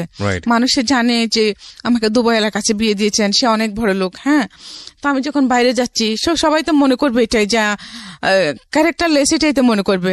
আর যেহেতু গ্রাম, মানুষের কাজে হচ্ছে বলা, ওরা যে এত দিনের পর যে না খেয়ে থাকছে, ওরা কেউ আমাদের কাছে একবেলা খাওয়া খেয়েছি কিনা জিজ্ঞেস করছে, করে নাই। তাহলে ওদের কথায় আমাদের কি এসে যায়? বললে আমাকে সমাজ নিয়ে থাকতে হবে, এই সমাজ নিয়ে আমাকে মরতে হবে, তখন যে আপনি সমাজ নিয়ে থাকবেন, সমাজ নিয়ে মরবেন। আপনি যদি মরে যান, যখন আপনার লাশে গন্ধ ছুটবে তখন ওরা এমনিতেই দাফন করবে, কারণ গন্ধ কেউ সহ্য করতে পারে না। সমাজ, যে সমাজ আমি খাইছি খাই নাই, আমার ভালো মন্দ কোচ করে নাই, আমাকে জোর করে বিয়ে দিচ্ছে, তখন কেউ বাধা দেয় নাই। এখন কেন আমি সেই সমাজের কথা শুনবো? আমি সমাজের কথা শুনবো না। তখন আমার মামা আমাকে বার করে, খুব মেরেছেন, মেরে আমাকে বার করে দিলেন, এই বাচ্চা সহ বার করে দিয়েছেন। এখন আমি আমার মার কাছেও যেতে পারছি না। বাচ্চার বয়স কত তখন? বাচ্চার বয়স তখন 1 বছর 10 মাস। তারপর এখন আমি আমার মার কাছেও যেতে পারছি না, কারণ উনি আমাকে ওদের বিরুদ্ধে গিয়ে আমাকে বিয়ে দিয়েছেন। ওখানে গেলে আমার ভাই আমাকে যেতে দিচ্ছে না। হ্যাঁ, তো আমি কোথায় যাবো? আমার মা এখন ওদের উনি টাকা পয়সা দিচ্ছেন না, আমার দোষ, এটাও আমার দোষ। আমি চাকরি করতে চাচ্ছি ওনাদেরকে একটু হেল্প করার জন্য। হ্যাঁ, নিজেও একটু ভালো থাকবো, না খেয়ে থাকতেছি দিনের পর দিন। এমন হয়েছে যে আমি লাকড়ি কাটতে গেছি, সারাদিন গাছ কেটে যে কয়মান হয়েছে এগুলো টাকাগুলো দিয়ে সন্ধ্যায় এসে 8টায় না আমরা রুটি বানিয়ে খেয়েছি। তখন আমার মামার প্রেস্টিজে লাগে না সেটা। এখন আমি চাকরি করতে যাচ্ছি, সেটা প্রেস্টিজে লাগতেছে। আমাকে বার করে দিয়েছে। তো আমি কি করবো? আমার ভাইয়ের ওখানে যেতে পারছি না। আমি আমার বান্ধবীদের ঘরে ঘরে প্রায় 2 মাস এরকম ছিলাম। আজকে এর ঘরে তো কালকে এর ঘরে, এই বাচ্চা নিয়ে। তো শেষে ভেবে দেখলাম যে না, এইভাবে তো জীবন যাবে না। হ্যাঁ, আমি কি করবো? বাচ্চা নিয়ে কোথায় যাবে? বাচ্চা নিয়ে আমি কোনো কাজও করতে পারবো না। তখন আমার হাতে একটা CK5 ঘড়ি ছিল, বিয়ের সময় দিয়েছিল। এই ঘড়িটা বিক্রি করে একটা রেড কাউ দুধের টিন নিয়েছি। তখন 65 টাকা ছিল রেড কাউ দুধের টিনটা নিয়ে একটা হিন্দুর ঘরে আমার মাকে ডেকে এনে আমার ছেলেটাকে দিয়ে দিলাম। দিয়ে বলছে, মা তুমি ওকে দেখো, আমি শহরে চলে যাই। হ্যাঁ, এখানে আর কি বা করবো? দিকে ওখানে গার্মেন্টসে বলো মানুষের চাকরি করে, গার্মেন্টসে চাকরি করবো। আমাদের এলাকার একটা ছেলে বলেছিল এটা। মা বলেছে ঠিক আছে। আমি আমাকে দিয়ে কান্না করে করে শহরে চলে আসুন ওনার সাথে। ওই ছেলেটার সঙ্গে? হ্যাঁ, পাড়া তো চাচাতো ভাই লাগে। আচ্ছা। তো উনি এনে আমাকে লালদিঘির পাড়ে হোটেল আলফা তাতে তুললেন। আচ্ছা। তো বলছে যে এখন তো সাদেখানে আমার কোনো আত্মীয় স্বজনও নাই, তো তোকে নিয়ে আমি কোথায় থাকবো? ওই কক্সবাজার থেকে চিটাগাং এ আসলেন? হ্যাঁ। তো যে কদিন, বাচ্চাটা আপনার মায়ের কাছে? হ্যাঁ। যে কদিন চাকরি না হয়, চাকরি তো আসার সাথে সাথে হয় না, খুঁজতে হবে। তো চাকরি যে কদিন না হয় আমরা এখানে থাকি। তো ঠিক আছে থাকলাম। তো রাতে দেখি উনি আমাকে ফোর্স করছেন ওনার সাথে ফিজিক্যাল হওয়ার জন্য। হ্যাঁ, তা আমি বলছি যে না, আমি এরকম করবো না, আপনি যদি আমাকে জোর করেন আমি চিৎকার দেব। হ্যাঁ, তো উনি কিছু করতে করেন নাই। সকালে উঠে উনি নাস্তার জন্য যাচ্ছেন বলে আমাকে হোটেলে ফেলে উনি চলে গেছেন। হোটেলে ফেলে চলে গেছে হোটেলের 2 তলায়। তো এখন আমি কি করবো? আমার হাতে তো কোনো টাকা পয়সা নেই, আমি হোটেলে বিলে বা থেকে দেবো, কি করব? সকাল 8টার সময় উনি বেরিয়ে গেছেন, 10টা বাজলো, 12টা, 1টা, 3টা বেজে, 2টা বেজে গেছে, কোনো খবর নাই। তারপরে আমার প্রচন্ড ওরকম ক্ষুধা লাগছে। তা আমি ওইটারকে ওখানে হোটেল বয় আছে না, ওদেরকে বললাম যে কি কোনো খাবার পাবো কিনা। বলে টাকা দিলে না নাস্তা এনে দিতে পারবো, কারণ আমার কাছে তো টাকা নেই। বলে আপনার ভাই ছিল না ওখানে, আপনার ভাই এটা কোথায় গেছে? আমি উনি সকালে গেছেন, যে আসেন নাই। আমি কিন্তু এই শহরের পরিবেশ, গ্রামের পরিবেশ, এত পলিটিক্স এগুলো কিছু জানি না, বুঝি না। হ্যাঁ, তখন আমি বেরিয়ে হাঁটতেছি রুম থেকে বেরিয়ে, তো ম্যানেজার ছিলেন, ম্যানেজার আমাকে ডাকলেন। হ্যাঁ, বলে যে কি আপনার কেউ না এখানে? আমি আমার ভাই ছিল, সকালে গেছে, উনি আর এখন আসেন নাই। বলে উনি আসবেন না? আমি জানি না। হ্যাঁ, বলে কেন, কি হয়েছে? তো আমি চুপ করে আছি। তো উনি কি ইমেজ করছেন আমি সেটা জানি না। তা আমাকে বললেন যে দেখেন, আমি আপনার বড় ভাইয়ের মতো, আপনি আমাকে নির্ভয়ে বলেন কি হয়েছে। তখন আমি ওনাকে বললাম যে এরকম ব্যাপার, যে আমি এই জন্য কারণে চিটং এসেছি। তো উনি আমার সাথে এরকম বিহেভ করতে চেয়েছেন, করতে পারেন। এখন সকাল উনি নাস্তার কথা বলে চলে গেছেন, এখনো আর আসেন নাই। তখন বলছে এটা তো মহাবিপদ, আপনি হোটেলে বিল কিভাবে দিবেন? হ্যাঁ, আর আপনি যাবেন এবার কোথায়? আমি জানি না, আমি এখানে কিছু চিনি না, আমি লাইফে ফার্স্ট এসেছি। তো তখন ওখানে যে লালদিঘিতে একটা খেলা হচ্ছিল, যে পুকুরের মধ্যে লালদিঘিতে একটা লোক ডুব দিয়ে উনি ওখানে পানির ভিতরে সবকিছু খাওয়া দাওয়া করবেন, মানে 22-20-23 ঘন্টা থাকতে পারেন, এইরকম। নামটা ভুলে গেছি, মনে আসছে না এখন। হ্যাঁ, তো ওই খেলাটা হচ্ছিল, ওখানে প্রচুর মানুষ। তো ওখানে আমরাও 3 তলায় উঠে বারান্দা থেকে এগুলো দেখতেছি, আমিও। ওখানে আরেকটা ফ্যামিলি ছিল, ওটা মানে লোহাগাড়া থেকে আসছে। তো ওনার হাজবেন্ড ওয়াইফ, ওনার হাজবেন্ডের কিডনি সমস্যা, ওর জন্য উনি ডাক্তার দেখাতে আসছেন। ওখান থেকে ওনাকে ঢাকা নিয়ে যাবেন পিজি হাসপাতালে। তো ওনার ছেলে মেয়ে আছে, তো কথাবার্তা একসাথে যখন আমরা বারান্দায় খেলা দেখতেছি, তো উনি আমাকে জিজ্ঞেস করছেন আমি কোত্থেকে আসছি না আসছি। তা আমি বললাম ওনাকে, হ্যাঁ উনি ছিলেন দাঁতের ডাক্তার। তখন উনি বললেন যে ওনাকে আমি বললাম সবকিছু। তখন উনি বললেন যে ঠিক আছে, আমি ঢাকা যাবো, যে আমাকে ওখানে লোক আপটা করার জন্য একটা মানুষ লাগবে, আমার কেউ নাই সেরকম, আমার ওয়াইফ বাচ্চা নিয়ে দেখতে পারবে না। আচ্ছা, হ্যাঁ, তো তুমি যদি আমার সাথে যাও, আমার মেয়ে হয়ে আমাদের বাড়িতে থাকো, তো আমার সাথে যাও, তাহলে তুমি আমি আমার মেয়ে হিসেবে রাখবো। তখন আমি চিন্তা করে দেখলাম আমার আর কোনো ওয়ে নাই। তা আমি বললাম যে আচ্ছা ঠিক আছে। আমি তখন একেবারে কচুরি ফানার মতো হয়ে গেছি। তো উনি ম্যানেজারের সাথে কথা বললেন যে মেয়ে যে টাকা পয়সা যেগুলো হয়েছে, উনি এরপর ওনার সাথে আমাকে খাওয়ালেন, ওনাদের সাথে খাওয়ালেন। উনি 3 দিন ছিলেন। 3 দিন পরে আমি ওনাদের সাথে ওনাদের বাড়িতে চলে গেলাম। বাড়িটা কোথায় ছিল? ওনাদের বাড়ি ছিল পদুয়া, লোহাগাড়া থানা। আচ্ছা আচ্ছা।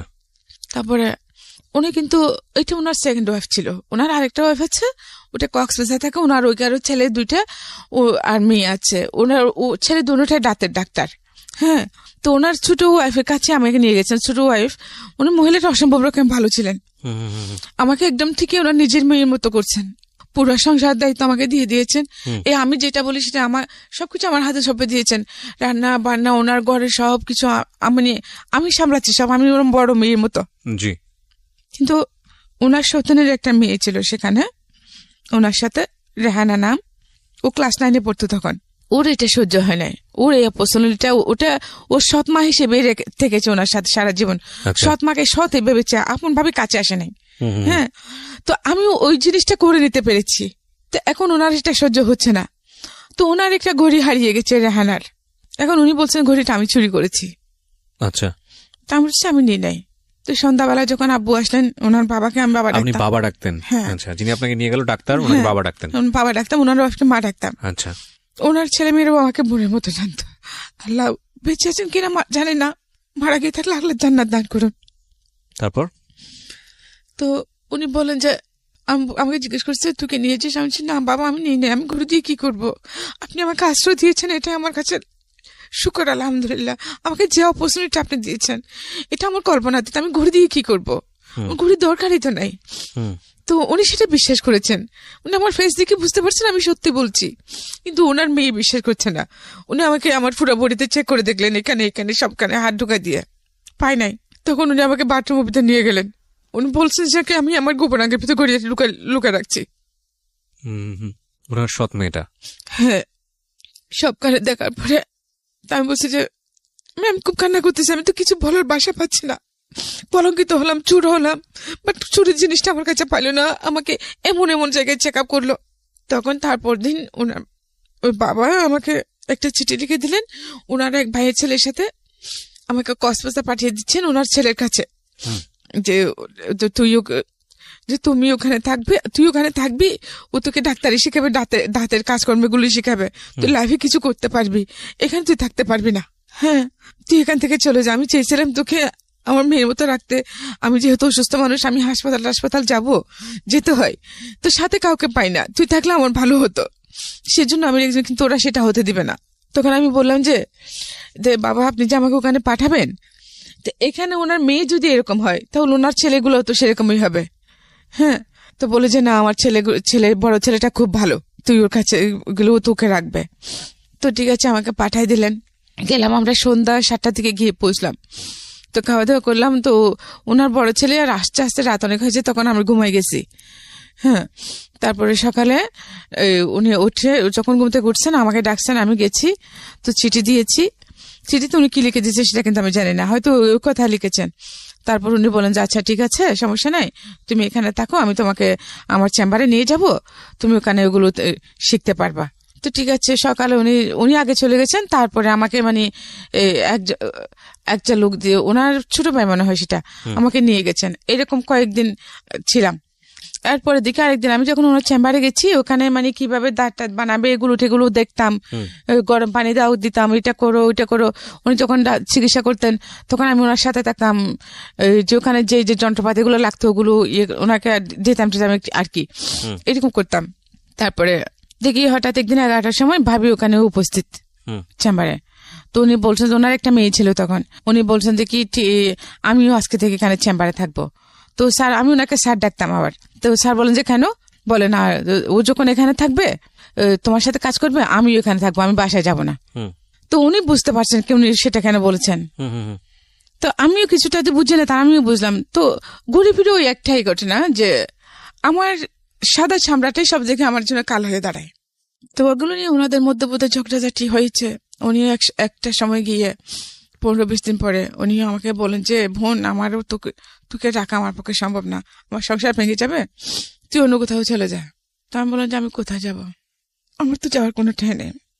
আমাকে 500 টাকা দিলেন, বাড়িতেও ঠাঁই নাই, বাবার বাড়ি নেই, শ্বশুর বাড়ি নেই, নিজের থাকার কোনো ঠাঁই নেই। একটা ছেলে আছে, সেটা কোথায় সেটাও জানে না, মাকে দিয়ে আসছি। থাক, এভাবে বেঁচে থেকে কি করবো। আমাকে 500 টাকা দিলেন। 500 টাকা নিয়ে আমি যে একেবারে সাগরের পাড়ে চলে গেছি। তা বাঁচবো না, কিসের জন্য বাঁচবো? আমার যখন কিচ্ছুই নেই, তার উপরে যে মানুষের বাসায় কাজ করবো ওইরকম আমাকে রাখে না। আমার সাদা চামড়াটা দেখলে কেউ আমাকে কাজে বুয়া হিসেবেও রাখে না। তারপরে আমি ডিসিশন নিলাম যে আমি মরেই যাবো। তো আমি সাগরে ঝাঁপিয়ে পড়ি। তখন দেখতে পাচ্ছিলাম দূর থেকে একটা স্পিড বোট আসতেছিল, ছোট স্পিড বোট গুলো 2জন লোক ছিল। ওরা আমাকে তুলে নিয়েছে। লোকটা ছিল খ্রিস্টান, জন ব্যাপটিস্ট নাম, উনি মেরিন ইঞ্জিনিয়ার ছিলেন। পরে জেনেছি উনি আমাকে তুলে নিয়ে কক্সবাজার সদর হাসপাতালে নিয়ে গেছেন। 2 দিন ওখানে থাকার পরে সুস্থ হয়ে করে উনি আমাকে জিজ্ঞেস করলেন তুমি কেন সুইসাইড করতে চাইছো? আমি বলছি আমি বেঁচে থেকে বা কি করবো, আমি কি হয় দুনিয়াতে, যেখানেই যাই সেখানেই আমার জন্য বাধা, কিভাবে বাঁচবো আমি? তখন উনি বললেন যে তুমি কি আমার কথা শুনবা? যে কি শুনবো, সবাই তো আশ্বাস দেয় যে যেটা বলে সেটা করি, ফলাফল তো সে জিরোই, আর কি শুনবো? তা আপনিও হয়তো সেরকমই কিছু করবেন, ব্যতিক্রম কিছু তো হবে না। বলে যে না, সেরকম কিছু না, আমার 2টা বোন আছে। আমার একটা বোন সিটং সিটিতে থাকে জামাই নিয়ে, তার 2টা ছেলে আছে, সে গার্মেন্টসে চাকরি করে ফিরিপুটে। তুমি যদি আমার সাথে আমাদের বাড়িতে চলে যাও। আমার 2 বোন তখন ওনার কাছে গেছে, বল দূর আছিস কেন? ওখান থেকে একটা লোক ছিল, ওই লোকটাকে আমি স্যান্ডেল দেখাইছিলাম, কারণ আমি ওনাকে দেখে ভয় পেয়েছি সেজন্য। যাই হোক, উনি আমাকে কিছু করেন নাই। উনি অসম্ভব রকম সুন্দর ছিলেন, লোকটা অসম্ভব সুন্দর, কিছু করেন নাই। আমি চাকরি করতেছি, এর মধ্যে আমাকে যে এক লোক আমাকে তুলে নিয়ে আসে। কিভাবে ঘটনাটা? তখনও মানে ওই দিন আমাদের প্রোডাকশন ছিল না। হ্যাঁ, লাঞ্চ আওয়ারে ছুটি দিয়ে দেয়, লাঞ্চ আওয়ারে না, লাঞ্চের পরে 3টার দিকে ছুটি দিয়ে দেয়। তো আমরা চলে আসতেছি, হঠাৎ একটা মাইক্রো নিয়ে আসি, ওই লোকগুলো আমাকে তুলে নিয়ে যায়। তুলে নিয়ে যাওয়ার পরে জানতে পারি যে ওনার আমি মানে আমার পরে যে আমার বিয়েটা হলো আর কি, ওনার নাম। তো উনি ওখানে তো ওনার ফ্রেন্ড, ওরা ছিল এমএস কলেজ আর চিটং কলেজের ছাত্র, স্টুডেন্ট। ওরা নিয়ে আমাকে ওনার এক ভাবির আগ্রাবাদে এক ভাবির বাড়িতে নিয়ে গেলেন, ওনাকে ওখানে রাখলেন আমাকে। ওখানে রাখার পরে তারপর দিন আমাকে উনি ওনার ফ্রেন্ডের বাড়িতে নিয়ে গেলেন, রাউজান। এই যে লোকটা তুলে নিয়ে গেল তাকে কি আপনি চিনতেন? না, চিনতাম না। তো আপনি কিছু উনি আমাকে চিনতেন। তো কিছু বলছেন না ওনাকে যে আপনি আমাকে এখানে তুলে নিয়ে আসলেন? বলছি তো, বলছি না। তখন কি বলে ও? হ্যাঁ, উনি বলছেন যে তুমি অমুকে স্যান্ডেল দেখাইছিলাম। হ্যাঁ, দেখাইছিলাম। তো মা বোন সবার আছে না, আপনাদের জন্য আমরা যারা গার্মেন্টসের মেয়ে, মানে কি খারাপ?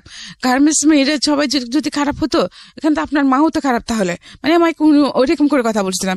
আপনারা মানুষের শুধু বাহ্যিক রূপটা দেখে বিচার করেন, মানে ভিতরটা ভাবার চেষ্টা করেন না। একটা মেয়েকে দেখলাম, ভালো লাগলো, তাকে যেভাবে হোক আমার পেতেই হবে। কেন? সেটা যদি আপনার বোন, ওটাকে আপনার বোনের চোখে দেখতে পারেন না? তা আপনি জানেন আমার জীবনে কত কষ্ট আছে, কত যন্ত্রণা আছে। হ্যাঁ, আমি এত ছোট্ট বয়স, আমার একটা বাচ্চা আছে। আমি সারাদিন কাজ করি, ভালো থাকি, সারা রাত আমি ঘুমাতে পারি না, আমি বাচ্চার জন্য কান্না করি। হ্যাঁ, তো আপনি কি করে কোনো কিছু না জানে কিভাবে একটা মেয়েকে অন্যরকম একটা এরকম কমন পাস করতে পারেন? আপনার বোনকে কি করলে তখন আপনার কেমন লাগবে? তখন ওর মধ্যে কি হয়েছে, তোমার বাচ্চা আছে মানে কি পিচ্ছি মেয়ে, তোমার কি বাচ্চা? হ্যাঁ, তখন আমি ওনাকে সব ঘটনা বলছি। ঘটনা বলার পর উনি আমার কোনো কথা বলছি, ঠিক আছে আমি এটাকে আমি বিয়ে করবো। হ্যাঁ, তো বিয়ে করবেন উনি আমাকে 1 মাস ওখানে রাখলেন, হলদিয়া গ্রামে রাখলেন ওনার ফ্রেন্ডের পাশে। ওখান থেকে আনে মাজারে বিয়ে করেছেন, আমার সে মাজারে, বাইজিদ বুস্তের মাজারে। মানে যিনি যে ভদ্রলোকের কথা আপনি বলছেন, যিনি আপনাকে ব্যাপটিস্ট করেছিল সেই লোক? হ্যাঁ। কি নাম ছিল ওনার? ওনার নাম ছিল লিয়াকত আলী কন্ট্রাক্টর। লিয়াকত আলী কন্ট্রাক্টর, ওকে। তারপর? তো উনি পড়ালেখা বেশি করেন নাই, এসএসসি পাস করেন নাই। বাট লোকটা ভালো ছিল, উনি তো খারাপ হলে তো আমার ক্ষতি করতে পারতেন, খারাপ ক্ষতি করে আমাকে ছুড়ে ফেলে দিতে পারতেন, মেরে ফেলতে পারতেন। বিয়ে করলেন আপনাকে? হ্যাঁ, তো উনি বিয়ে করে ভাড়া করে লাগলো আমাকে। 6 মাস পরে ওনাদের বাড়িতে নিয়ে গেল, ওনার মা এসে নিয়ে গেলেন। তখন ওদের বাড়িটা অনেক বড়, হ্যাঁ, কিন্তু ওদের যেরকম বড় বাড়ি, ওদের কালচার কিন্তু সেরকম না। কেউ পড়ালেখা করে না, কেউ শিক্ষিত না। হ্যাঁ, মানে চিটংয়ের স্থায়ী লোকদের, আদিবাসী চিটংদের যেরকম কালচার সেরকমই। আচ্ছা, বিহেভ টিহেভ কোনো কিছু ঠিক নেই। আচ্ছা ঠিক আছে, আমাকে নিয়ে গেছে, আমি থাকতেছি। পরে পরে জানতে পারলাম যে দেখি কি যে আমার শাশুড়ি নাকি আমার হাজবেন্ডের জন্য 8টা কেস করেছেন। মানে মা হয়ে সন্তানের জন্য 8টা কেস? ও সব সম্পত্তি নিয়ে। তো আমি আমার বিয়ের পরেও মানে তখন 3টে, যখন আমাকে বিয়ে করতেছে তখন 3টা কেসের রায় হয়েছে। উনি খালাস পেয়েছেন, উনি দোষী না। আচ্ছা, তার বিয়ের পর আর বাকি 5টা হয়েছে। তো যাই হোক, ওখানে আমি সংসার করতেছি, কিন্তু আমার শাশুড়ি আমাকে টোটালি সহ্য করতে পারেন না। হ্যাঁ, আমি গরিবের মেয়ে, আমাকে বিয়ে করে ওনার ছেলে কিছু পাই নাই। হ্যাঁ, সেজন্য উনি আমাকে খুব টর্চার করতেন, আমার শাশুড়ি। এমন অবস্থা হয়েছে যে আমি করে সব কাজকর্ম করলাম। ওনার 8টা মেয়ে, 2টা মেয়ে বিয়ে হয়েছে, বাকি সবগুলো ছোট ছোট।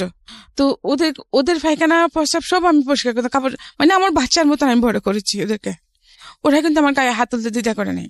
তো পরবর্তীতে দেখি কি এই অবস্থার মধ্যে আমার ছেলেটা হলো সেকেন্ড ছেলে, ওখানে বড় 93 নম্বরের 26 তারিখ আমার ছেলে হলো।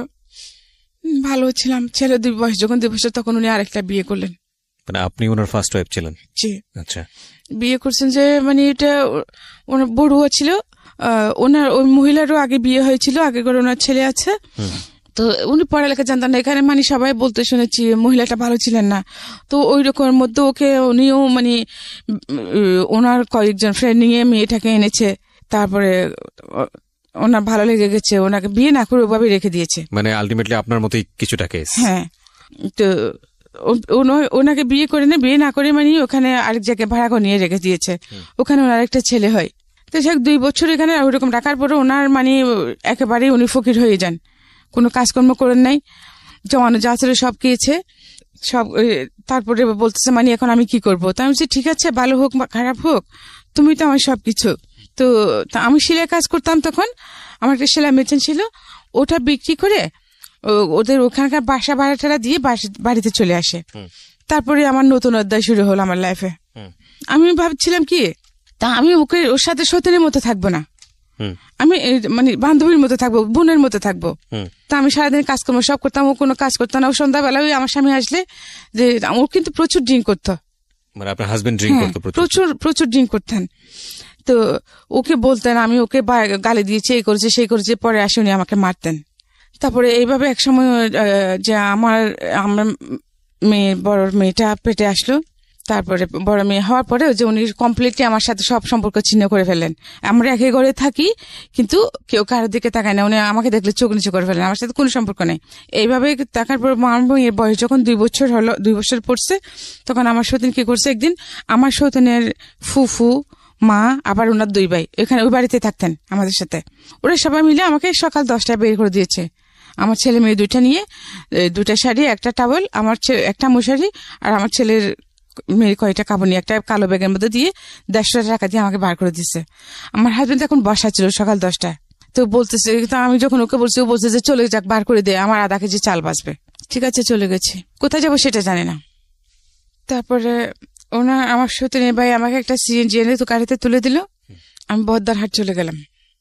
যাওয়ার সময় গাড়ি থেকে দেখে কি, ও তখন আমার হাজবেন্ড তখন বাইরের দোকানে পান নিচ্ছে। তো বহদ্দার হাট গিয়ে আমাকে একটা গাড়িতে, একটা যে কক্সবাজার গাড়িতে তুলে দিল, কিন্তু কোনো গাড়ি ভাড়াটা দেয় নাই। তো যখন গাড়ি ভাড়ার জন্য আসছে, তখন আমি আমার কাছে যে টাকাগুলো ছিল ওইটা দিচ্ছি, বলে যে আরো লাগবে। আমি আমার কাছে আর কোনো টাকা নেই। সুপারভাইজারকে যখন এটা বলছি, তখন উনি বলছে যে আপনি যাবেন কোথায়, আপনার বাড়ি কোথায়? তখন আমি বাড়ির কথা বললাম, বাড়ির ঠিকানা বললাম, যে আপনি তো আমাদের এলাকার মেয়ে, ঠিক আছে আপনার বাড়ি। এর আগে কি আপনি আর বাড়ি যাননি? এই যে বাড়ি না, থেকে বের এত বছরের মধ্যে 8 বছর হয়ে গেছে এর মধ্যে। এই 8 বছর পরে বাড়ি যাচ্ছে? হ্যাঁ, 8 বছরের মধ্যে আমাকে বাড়িতে যেতে দেয় নাই। মানে আপনার ছেলেটা তখন আপনার মায়ের কাছে কি অবস্থায় আছে আপনি জানেন না? জানে কোনো খোঁজ খবর কোনো খোঁজ জানে খবর না। নাই বড় ছেলেটা। আর তখন আপনার এই ঘরে হচ্ছে কয় ছেলে মেয়ে? 2টা ছেলে মেয়ে। 2টা ছেলে মেয়ে। তখন আপনি নিজের সাথে আপনার সাথে কি একটা মেয়ে শুধু? হ্যাঁ, না আমার ছেলে আবার মেয়ে দুটোটাকে আমাকে দিয়ে দিছে। দুজন কি আপনাকে দিয়ে দিয়েছে? আমার মেয়ের বয়স তখন 2 বছরে পড়ছে আর কি। ছেলের বয়স 5 বছর, ছেলে 6 বছর, মেয়ে 2 বছর। আচ্ছা, তারপর এখন আমি চিন্তা করছি এত বছর পরে আমি যে বাড়িতে যাব, কিন্তু কে আছে না কেউ জানি না, কিছু জানি না। তখন তো আমাকে বের করে দিয়েছিল, এখন আমাকে কিভাবে অ্যাকসেপ্ট করবে? হ্যাঁ, তো এটা চিন্তা করতে করতে কি করছি, আমি আমার মায়ের নানার বাড়িতে চলে গেছি। আমার মায়ের নানা বাড়িতে যাওয়ার পরে ওখানে সব বললাম যে আমি পরিচয় দেওয়ার পরে আমাকে চিনেছে আমার মামারা, আমার আম্মুর মামাতো ভাইয়ের বউ। তো আমি ওখানে থাকলাম। তো ওরা বলতেছে তুই কোথায় গেছিস, কোথায় হারিয়ে গেছিস, যে সবাই তোকে সব দিকে খুঁজতে, তোর মা তো পাগলের মতো হয়ে গেছে। হ্যাঁ, তোকে খুঁজতে খুঁজতে এমন কোনো জায়গা না তোর জন্য হাজিরা দেখে না, যে কি অবস্থায় আছে। কিন্তু এর মধ্যে গিয়ে খবর পাই কি আমার নানা মারা গেছেন, আমার নানি মারা গেছেন, যারা আমাকে মা বাবার মতো বড় করেছেন। আমার মামা 2টাও মারা গেছেন, আমার মামাতো ভাই মারা গেছেন, আমার চাচা ছিলেন উনি মারা গেছেন, আমার 2টা ফুফু ছিল, 2 ফুফুই মারা গেছেন এই 8 বছরের মধ্যে। শুধু আমার মা ছিল। সবকিছু বলা বলে আমার ওই মামি কি করছে, আমার মামাতো ভাইটাকে আমাদের বাড়িতে পাঠিয়েছে। যে দেশের পরিস্থিতি কিরকম এখন সেটা তো জানি না। তারপরে ওনার ছেলেকে পাঠাইলেন যে আমার মাকে যেন চুপি চুপি বলে আমি আসছি। তারপরে বিকেলে আমার মা ওর সাথে চলে আসছে, আমার মামাতো ভাইটার সাথে চলে এসেছে, যে সাথে আমার ছেলেও ছিল। এই ফার্স্ট 8 বছর পর আমি আমার ছেলেকে দেখলাম।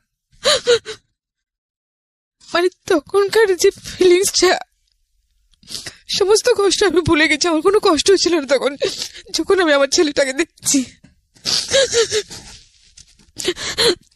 আমি গিয়ে আমার ছেলেকে ছড়াই ধরে বড় হয়েছে, মাশাআল্লাহ, স্বাস্থ্য ভালো, মোটামুটি ভালোই আছে।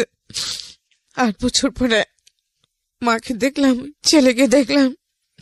ওই দিন আমার মা ওখানে ছিল। তারপর দিন আমার মা আমার ছেলেকে নিয়ে চলে এসেছিল, আসতে চাচ্ছিল না। তো আম্মু বলে যে চলে যাই, হ্যাঁ আগে ওদিকে দেখি পরিস্থিতি কিরকম, কি করি, তারপরে তো মাকে নিয়ে আসবো। হ্যাঁ ঠিক আছে, চলে গেছে। তো আমাকে বলেছে মা যদি আমাকে ওখানে নিতে না পারো, হ্যাঁ তাহলে আমি কি করব? তো আমার মামা বলে যে চিন্তা করিস না। তারপর সাথে আমাকে আরো একজন মহিলা দিলেন সিনিয়র। তো ওনার সাথে সাথে আমি ফিল্ডে যেতাম কাজ করার জন্য। তো এরকম করতে করতে আমি কয়েকটা পলিসি করি, কয়েকটি বিমা করি, কয়েকটা মানুষকে বিমা করাই। তো করানোর পরে ওখানে থেকে আমি কিছু টাকা পয়সা পাই। টাকা পয়সা পাওয়ার পরে কয়েকটা বিমা করে না, 1 লাখ টাকা বিমা করালে আমি ওখানে 7-8 হাজার টাকা পাইতাম। তো আমি একসাথে কয়েকটা যখন বিমা করে আমি বেশ কিছু টাকা পাই। তো ওই টাকাগুলো দিয়ে আমি কি করলাম, আমার মাকে একটা 2 রুম করে একটা টিনের ঘর করে দিলাম। আচ্ছা, টিনের ঘর করে দিলাম। ঘর করে তারপর আমার মাকে নিয়ে আমি এখানে থাকতেছি। থাকার পরে কিন্তু এখানে যে আমি একটু এমনিতে তো খুব সুন্দরী ছিলাম, তারপরে একটু যে স্টাইলিশ চলাফেরা করতাম। তো এটা কিন্তু তখনও পর্যন্ত আমাদের সমাজ অ্যাকসেপ্ট করতেছে না। এমনি সবাই যে আমাদের এলাকার ওইখানে কিন্তু ম্যাক্সিমাম মানুষ শিক্ষিত, পড়ালেখা করে, সবাই খুবই কিন্তু মোটামুটি যে স্টাইলিশ চলাফেরা করে। বাট আমারটা অ্যাকসেপ্টেবল না, যেহেতু আমি গরিবের মেয়ে। তারপরে ওখানে সবাই বলতেছে যে আমার মামাতো ভাইরা, আমার ভাইরা, চাচাতো ভাইরা, যে তুমি এখানে আসলে থাকতে পারবে না, তুমি একটা কাজ করো, তুমি সিটিতেই চলে যাও। তো পরে বলবেন আচ্ছা ঠিক আছে। তখন আমি কি করলাম যে আমার মাকে তো ঘর একটা করে দিয়েছি। তো আমি কিছু টাকা পয়সা জমিয়ে ওগুলো নিয়ে তা আমি সিটিতে চলে আসি। আসলে আমি সিটিতে আসার পিছনে আরেকটা কারণ ছিল, আমি সিটিতে আসতাম না। হ্যাঁ, সবচেয়ে বড় কারণ যেটা ছিল সেটা হচ্ছে কি, আমি এরকম এই যে ইন্স্যুরেন্সের কাজ করি, এই পলিসি আনতে গিয়ে এক জায়গায় একটা রাতে মানে আমাদের ব্রাঞ্চ ম্যানেজারের সাথে গিয়েছিলাম। তো ওখানে যে জায়গায় আমাকে নিয়ে গিয়েছিল, ওখানে আমাদের 2জন ব্রাঞ্চ ম্যানেজার ছিলেন। হ্যাঁ, তো সাথে আমিও ছিলাম, আমাকে নিয়ে গেছিল, পলিসিটা আমারই ছিল। তো ওই রাতে আমি ওখানে লেফট হই। কি বলেন? হ্যাঁ, ওদের এলাকাটা ওদেরই ছিল। তো যে কারণে আমি এটা আমাদের এখানে প্রেসিডেন্টকে বিচার দিয়েছি, কিন্তু কিছুই হয় নাই। আচ্ছা, কোনো হ্যাঁ, কেস কাছারি করেনি, মামলা করেনি? না। তো এখন মামলা তো করবো যে আমার যেহেতু বাচ্চা কাচ্চা আছে, আমার ওখানে এমনিতে ওখানে পরিস্থিতি তো সেরকম ছিল না, তখন আরো বেশি খারাপ হয়ে যাবে। আজকের মতো পরিস্থিতি ছিল না, না, এখনকার মতো পরিস্থিতি তখন ছিল না। তো এই জন্য আমি আর মামলা টামলা করি নাই। আর যেহেতু আমি যাকে দৌড়াবো তার পিছনে তো আমাকেও দৌড়তে হবে, তো ওই দৌড়ানোর সময় তো আমার ছিল না।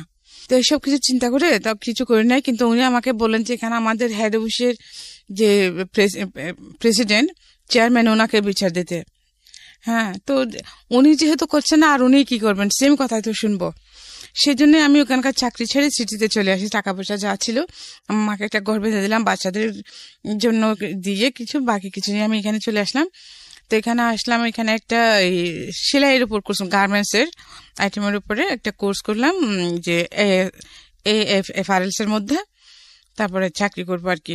কোর্সটা শেষ হল 3 মাসের কোর্স। তো উনি বললেন যে আপনি এখানে কোর্সটা শেষ করলে আমরা আপনাকে ভালো জব দিব গার্মেন্টস এর, যেহেতু আমার পড়ালেখাও তেমন নেই। তো ঠিক আছে, করতেছি। তো ওইখান থেকে আবার বাড়ি যাওয়ার পথে এক ভদ্রলোকের সাথে আমার পরিচয় হয়। ওনারাও তখন কক্সবাজার যাচ্ছিলেন। তো মানে আমি টিকিট নিতে গেছি, তো এখন মহিলা বলে ওরা আমার কথা শুনতেছে না, মানে ছেলেদেরকে পুরুষদেরকে সব আগে দিচ্ছে। ওনারা 4 জন ছিলেন। তখন আমি বললাম যে ভাইয়া আমাকে একটা টিকিট নিয়ে দেন, আমি অনেকক্ষণ যাবো দাঁড়িয়ে আছি, বাট উনি আমার কথা শুনতেছেন না, বদ্দারহাট। তারপরে উনি আমাকে ওই টিকিট নিয়ে দিলেন, এবং ওনারা 4 জনের জন্য সার্সিট নিয়েছেন, আর পিছনের সিটটা আমার জন্য নিয়েছেন। তো কি করছেন, এখন আমার পাশে আরেকটা লোক বসছে, তো আমি এখানে। তো শেষ আমি ওনাকে বললাম যে, উনি ওটা বুঝতে পারছেন যে আমি আনইজি ফিল করছিলাম। তো উনি বললেন যে আপনি যদি আনইজি ফিল করেন আমি কি ওদিকে আসবো? তো আমি বলছি যে হ্যাঁ আসেন। ওনার সাথে কথাবার্তা বলে একটু পরিচয় হয়েছে ওনাদের সাথে। তো আমি বলছি ঠিক আছে আপনি আসেন। তখন ওই ভদ্রলোকের তুলে দিয়ে উনি আসি বসতেন ওখানে। তো ওনার সাথে পরিচয়, তারপরে মাঝখানে গাড়ি বিরতি নিল, ওখানে খাইতে নামলাম আমরা। ওনারা বলেন মানে আমি শুদ্ধ খাবো। নেমেছি, কিন্তু যে রেস্টুরেন্টে আমরা খেতে ঢুকেছি ওখানে আমার বড় আপার দেবর ছিল একটা। আচ্ছা। তো উনি আমাকে যখন দেখছেন, উনি খেয়ে উঠেছেন, আমাকে দেখার সাথে সাথে উনি অর্ডার দিয়ে দিয়েছেন আমার জন্য। তখন আমি আর ওদের সাথে খাই নাই, ওখানে খাইলাম। তো ওনারা যখন ফ্রেশ হয়ে আসছেন, তো আপনি খেতে বসছেন, আমি যে হ্যাঁ, আমি পরিচয় করে দিলাম। ও যে আচ্ছা ঠিক আছে। তো উনি আমাকে আমার সিটং আমি যেখানে এসি কি ওখানকার অ্যাড্রেস নিয়ে নিয়েছেন। আমি অ্যাড্রেস দিয়েছি, উনি বলছেন আমরা 4 দিন থাকবো ওখানে, 4 দিন পরে চলে আসবো। কি শেখা ওটা? এই যে গার্মেন্টস এর উপরে মানে সেলাই কোর্স, গার্মেন্টস এর আইটেম গুলোর উপরে। আচ্ছা আচ্ছা। প্যান্ট এগুলো। মানে এতদিন ছিলেন হলো বীমা কোম্পানিতে, এখন চলে যাচ্ছেন গার্মেন্টস এ। হ্যাঁ, মানে এই ঘটনার পরে। জি। তা বাট ওই জিনিসটা আমাকে খুব করে খাইতো সারাক্ষণ, যে সেই ছোটবেলা থেকে শুধু আমার এই যে আমার স্কিনটার জন্য আমি সব প্রতি মুহূর্তে বাধাগ্রস্ত হয়েছি। আমার প্রতি আমার একটা ঘৃণা আসে গেছে, ইভেন পুরুষ জাতটার প্রতি আমার টোটালি ঘৃণা আসে গেছে। হ্যাঁ, আমি পুরুষদেরকে টোটালি সহ্য করতে পারতাম না। যেখানে এরপর থেকে আমি এমনই ক্রেজি হয়ে গেছিলাম যে কোনো ছেলে আমাকে রাস্তাঘাটে কিছু হলে চিজ করলে, আমি পারি বা না পারি, আমি ওদেরকে মারামারি করতে নামে যেতাম। আমি এরকম হয়ে গেছিলাম, মেরেছি, অনেক মারামারি করেছি। ইভেন আমার মেয়েগুলোকে যে আমি এত বড় করেছি, এলাকার মধ্যে আমি যেখানে আছি সেখানে আজকে 20 বছর চলতেছে। আমি একা একদম সিঙ্গেল মাদার হিসেবে বড় হচ্ছে না বাচ্চাদেরকে। আজ পর্যন্ত আল্লাহর রহমতে কেউ কিছু আমার মেয়েদের দিকে চোখ তুলে তাকাতে পারেনি। বিকজ আপনার অভিজ্ঞতা আছে, আপনি ধরনের ঘটনা ফেস করেছেন, আপনি জানেন যে আমি চাই আমার মেয়েদেরকে ধরুন কোনো কিছু ফেস করতে হোক। যেমন আমার ছোট মেয়েটা, তা আল্লাহর রহমতে আপনি দেখছেন, ওকে কোন একটা ছেলে যদি কিছু বলে, ও সাথে সাথে আমার মেয়েগুলো আমাকে বলে, বন্ধুর মতো বড় করেছেন। মানে আপনার নিজের জীবনের অভিজ্ঞতা কাজে লাগিয়েছেন। মাশাআল্লাহ, আপনার 2 মেয়ে অসম্ভব সুন্দর দেখতে। আপনি ওই জায়গাটা একটু যান, গল্পের ধারাবাহিকতায় আমরা সামনের দিকে আগাই। যেটা বলছিলেন যে আপনি ট্রেনিং নেওয়ার জন্য যাচ্ছেন সিটিতে, এরপর আমি বাড়িতে গেলাম। তখন বাড়িতে গিয়ে আমার ছেলে মেয়েদেরকে দেখে 2-3 দিন পর আমি চলে আসলাম। তারপরে আমি একদিন ক্লাস করতেছি, ওইটা আমি দেখে গিয়ে যে ভদ্রলোকের সাথে আমার গাড়িতে পরিচয় হয়েছিল উনি ওখানে হাজির। তো আমি ক্লাস শেষ করে, আমার 2টা পর্যন্ত ক্লাস ছিল, আমি ক্লাস শেষ করে বের হলাম। তো ওনার সাথে গেলাম, উনি বলছে আপনি এখানে থাকেন কোথায়? তো আমি বলছি যে কি, আমার এক বান্ধবী আছে এখানে, আমার এক ক্লাসমেট ছিল, ওর বাসা আছে এখানে, ওর হাজবেন্ড ইঞ্জিনিয়ার, আমি ওর ওখানে আছি আপাতত। পরে যেহেতু আমার এখন টাকা পয়সা না, চাকরি বাকরি হয় নাই, এখন পেইং গেস্ট হিসেবে আছি, পরে কোথাও উঠবো। তো কেন জানো, এরপর মানে ওনার সাথে মাঝে মধ্যে প্রায় সময় দেখা সাক্ষাৎ হতো। তো উনি আমাকে বললেন যে আপনার যদি অসুবিধা হয়, এরকম ফাইন্যান্সিয়াল ক্রাইসিসে, আপনি আমার খালা আছে আল করেন ওখানে, আপনি ওখানে থাকতে পারেন। হ্যাঁ, টাকা পয়সা যার আগে সব আমি দিব। আচ্ছা তো আমার ফ্রেন্ডের বাসাতেও দেখতেছি তেমন একটা মানে ও তো সংসার করতেছে। তো আমি বলছি আচ্ছা ঠিক আছে, গেলাম ওখানে। তো ওনার খালার সাথে ওখানে থাকলাম। অনেক দেখার পরে আস্তে আস্তে এই আমার একটা জব হলো কোথায়, 2 নম্বর গেটে একটা গার্মেন্টসে। জি। পার্সোনালে আমি ঢুকলাম। তো দেন আমি ওখান থেকে ওনার খালার ওখান থেকে চলে গেলাম। আমি আলাদা একটা বাসা নিলাম, তাও সাবলেটে একটা, কারণ ফ্যামিলি একা তো থাকতে পারবো না, যেহেতু সাবলেটে থাকলাম। তো আমার বাচ্চারা কিন্তু গ্রামেই ছিল। তো এই লোক কিন্তু আস্তে আস্তে আমার প্রতি দুর্বল হয়ে গেছেন, কিন্তু আমি ওনাকে টোটালি পাত্তা দিতাম না, বা এই ধরনের কোনো আলাপই ওনার সাথে হতো না। হ্যাঁ, জাস্ট দেখা সাক্ষাৎ হলে কেমন আছেন, ভালো আছি, কি করতেছেন, এইটুকুই। কিন্তু উনি যে আমার প্রতি আকৃষ্ট হয়ে গেছেন এটা আমি জানতাম না। তারপরে যখন আমি ওনাকে এটা বুঝতে পারলাম, তো আমি যে বাসা নিয়েছিলাম আলাদা, ওইটা উনি চিন্তান, উনি সহ নিয়ে দিয়েছিলেন। তখন আমি কি করলাম, আমি না তাহলে তো আর এখানে থাকা যাবে না, এই লোকের সাথে দেখেছি অন্যদিকে, যখন পুরুষ মানুষ তো যেটা এখন বুঝতে পারছি, তখন বুঝতে পারতাম, তখন আমি খুবই উগ্র হয়ে গেছিলাম। তারপর আমি সাথে সাথে আমার উনি 3 দিনের জন্য বাড়িতে গিয়েছিলেন। তো আমি 3 দিনের মধ্যে আমি বাসা চেঞ্জ করে ফেলি। জিনিসপত্র এখানে আমার একটা ছোট খাট ছিল, একটা চৌকি ছিল, ওইটা রেখে, একটা আলনা ছিল, এই 2টা জিনিস রেখে আমি বাসা শিফট করে ফেলি। কারণ ওগুলো নেওয়ার জন্য আমার বাসা নেওয়ার পর আমার গাড়ি ভাড়াটা ছিল না, এই জন্য আমি আর ওগুলো নিয়ে পরে নিব আর কি।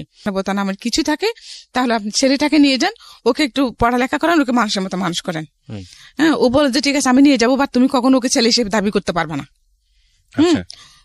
তো আমি যে ঠিক আছে, একেবারে এখানে নষ্ট, পাহাড়ে যাচ্ছে, লাকড়ি আনতেছে, গরু ছড়াচ্ছে, এগুলো চেয়ে তো আমার ছেলের, হ্যাঁ ও তো, ওনার তো অনেক টাকা পয়সা আছে, ওনার ছেলেমেয়েগুলো সবাই শিক্ষিত, তো আমার ছেলেটা যদি সেখানে ওর লাইফ সেটেল করতে পারে, তা আমার সমস্যা, আমি তো কিছু করতে পারিনি।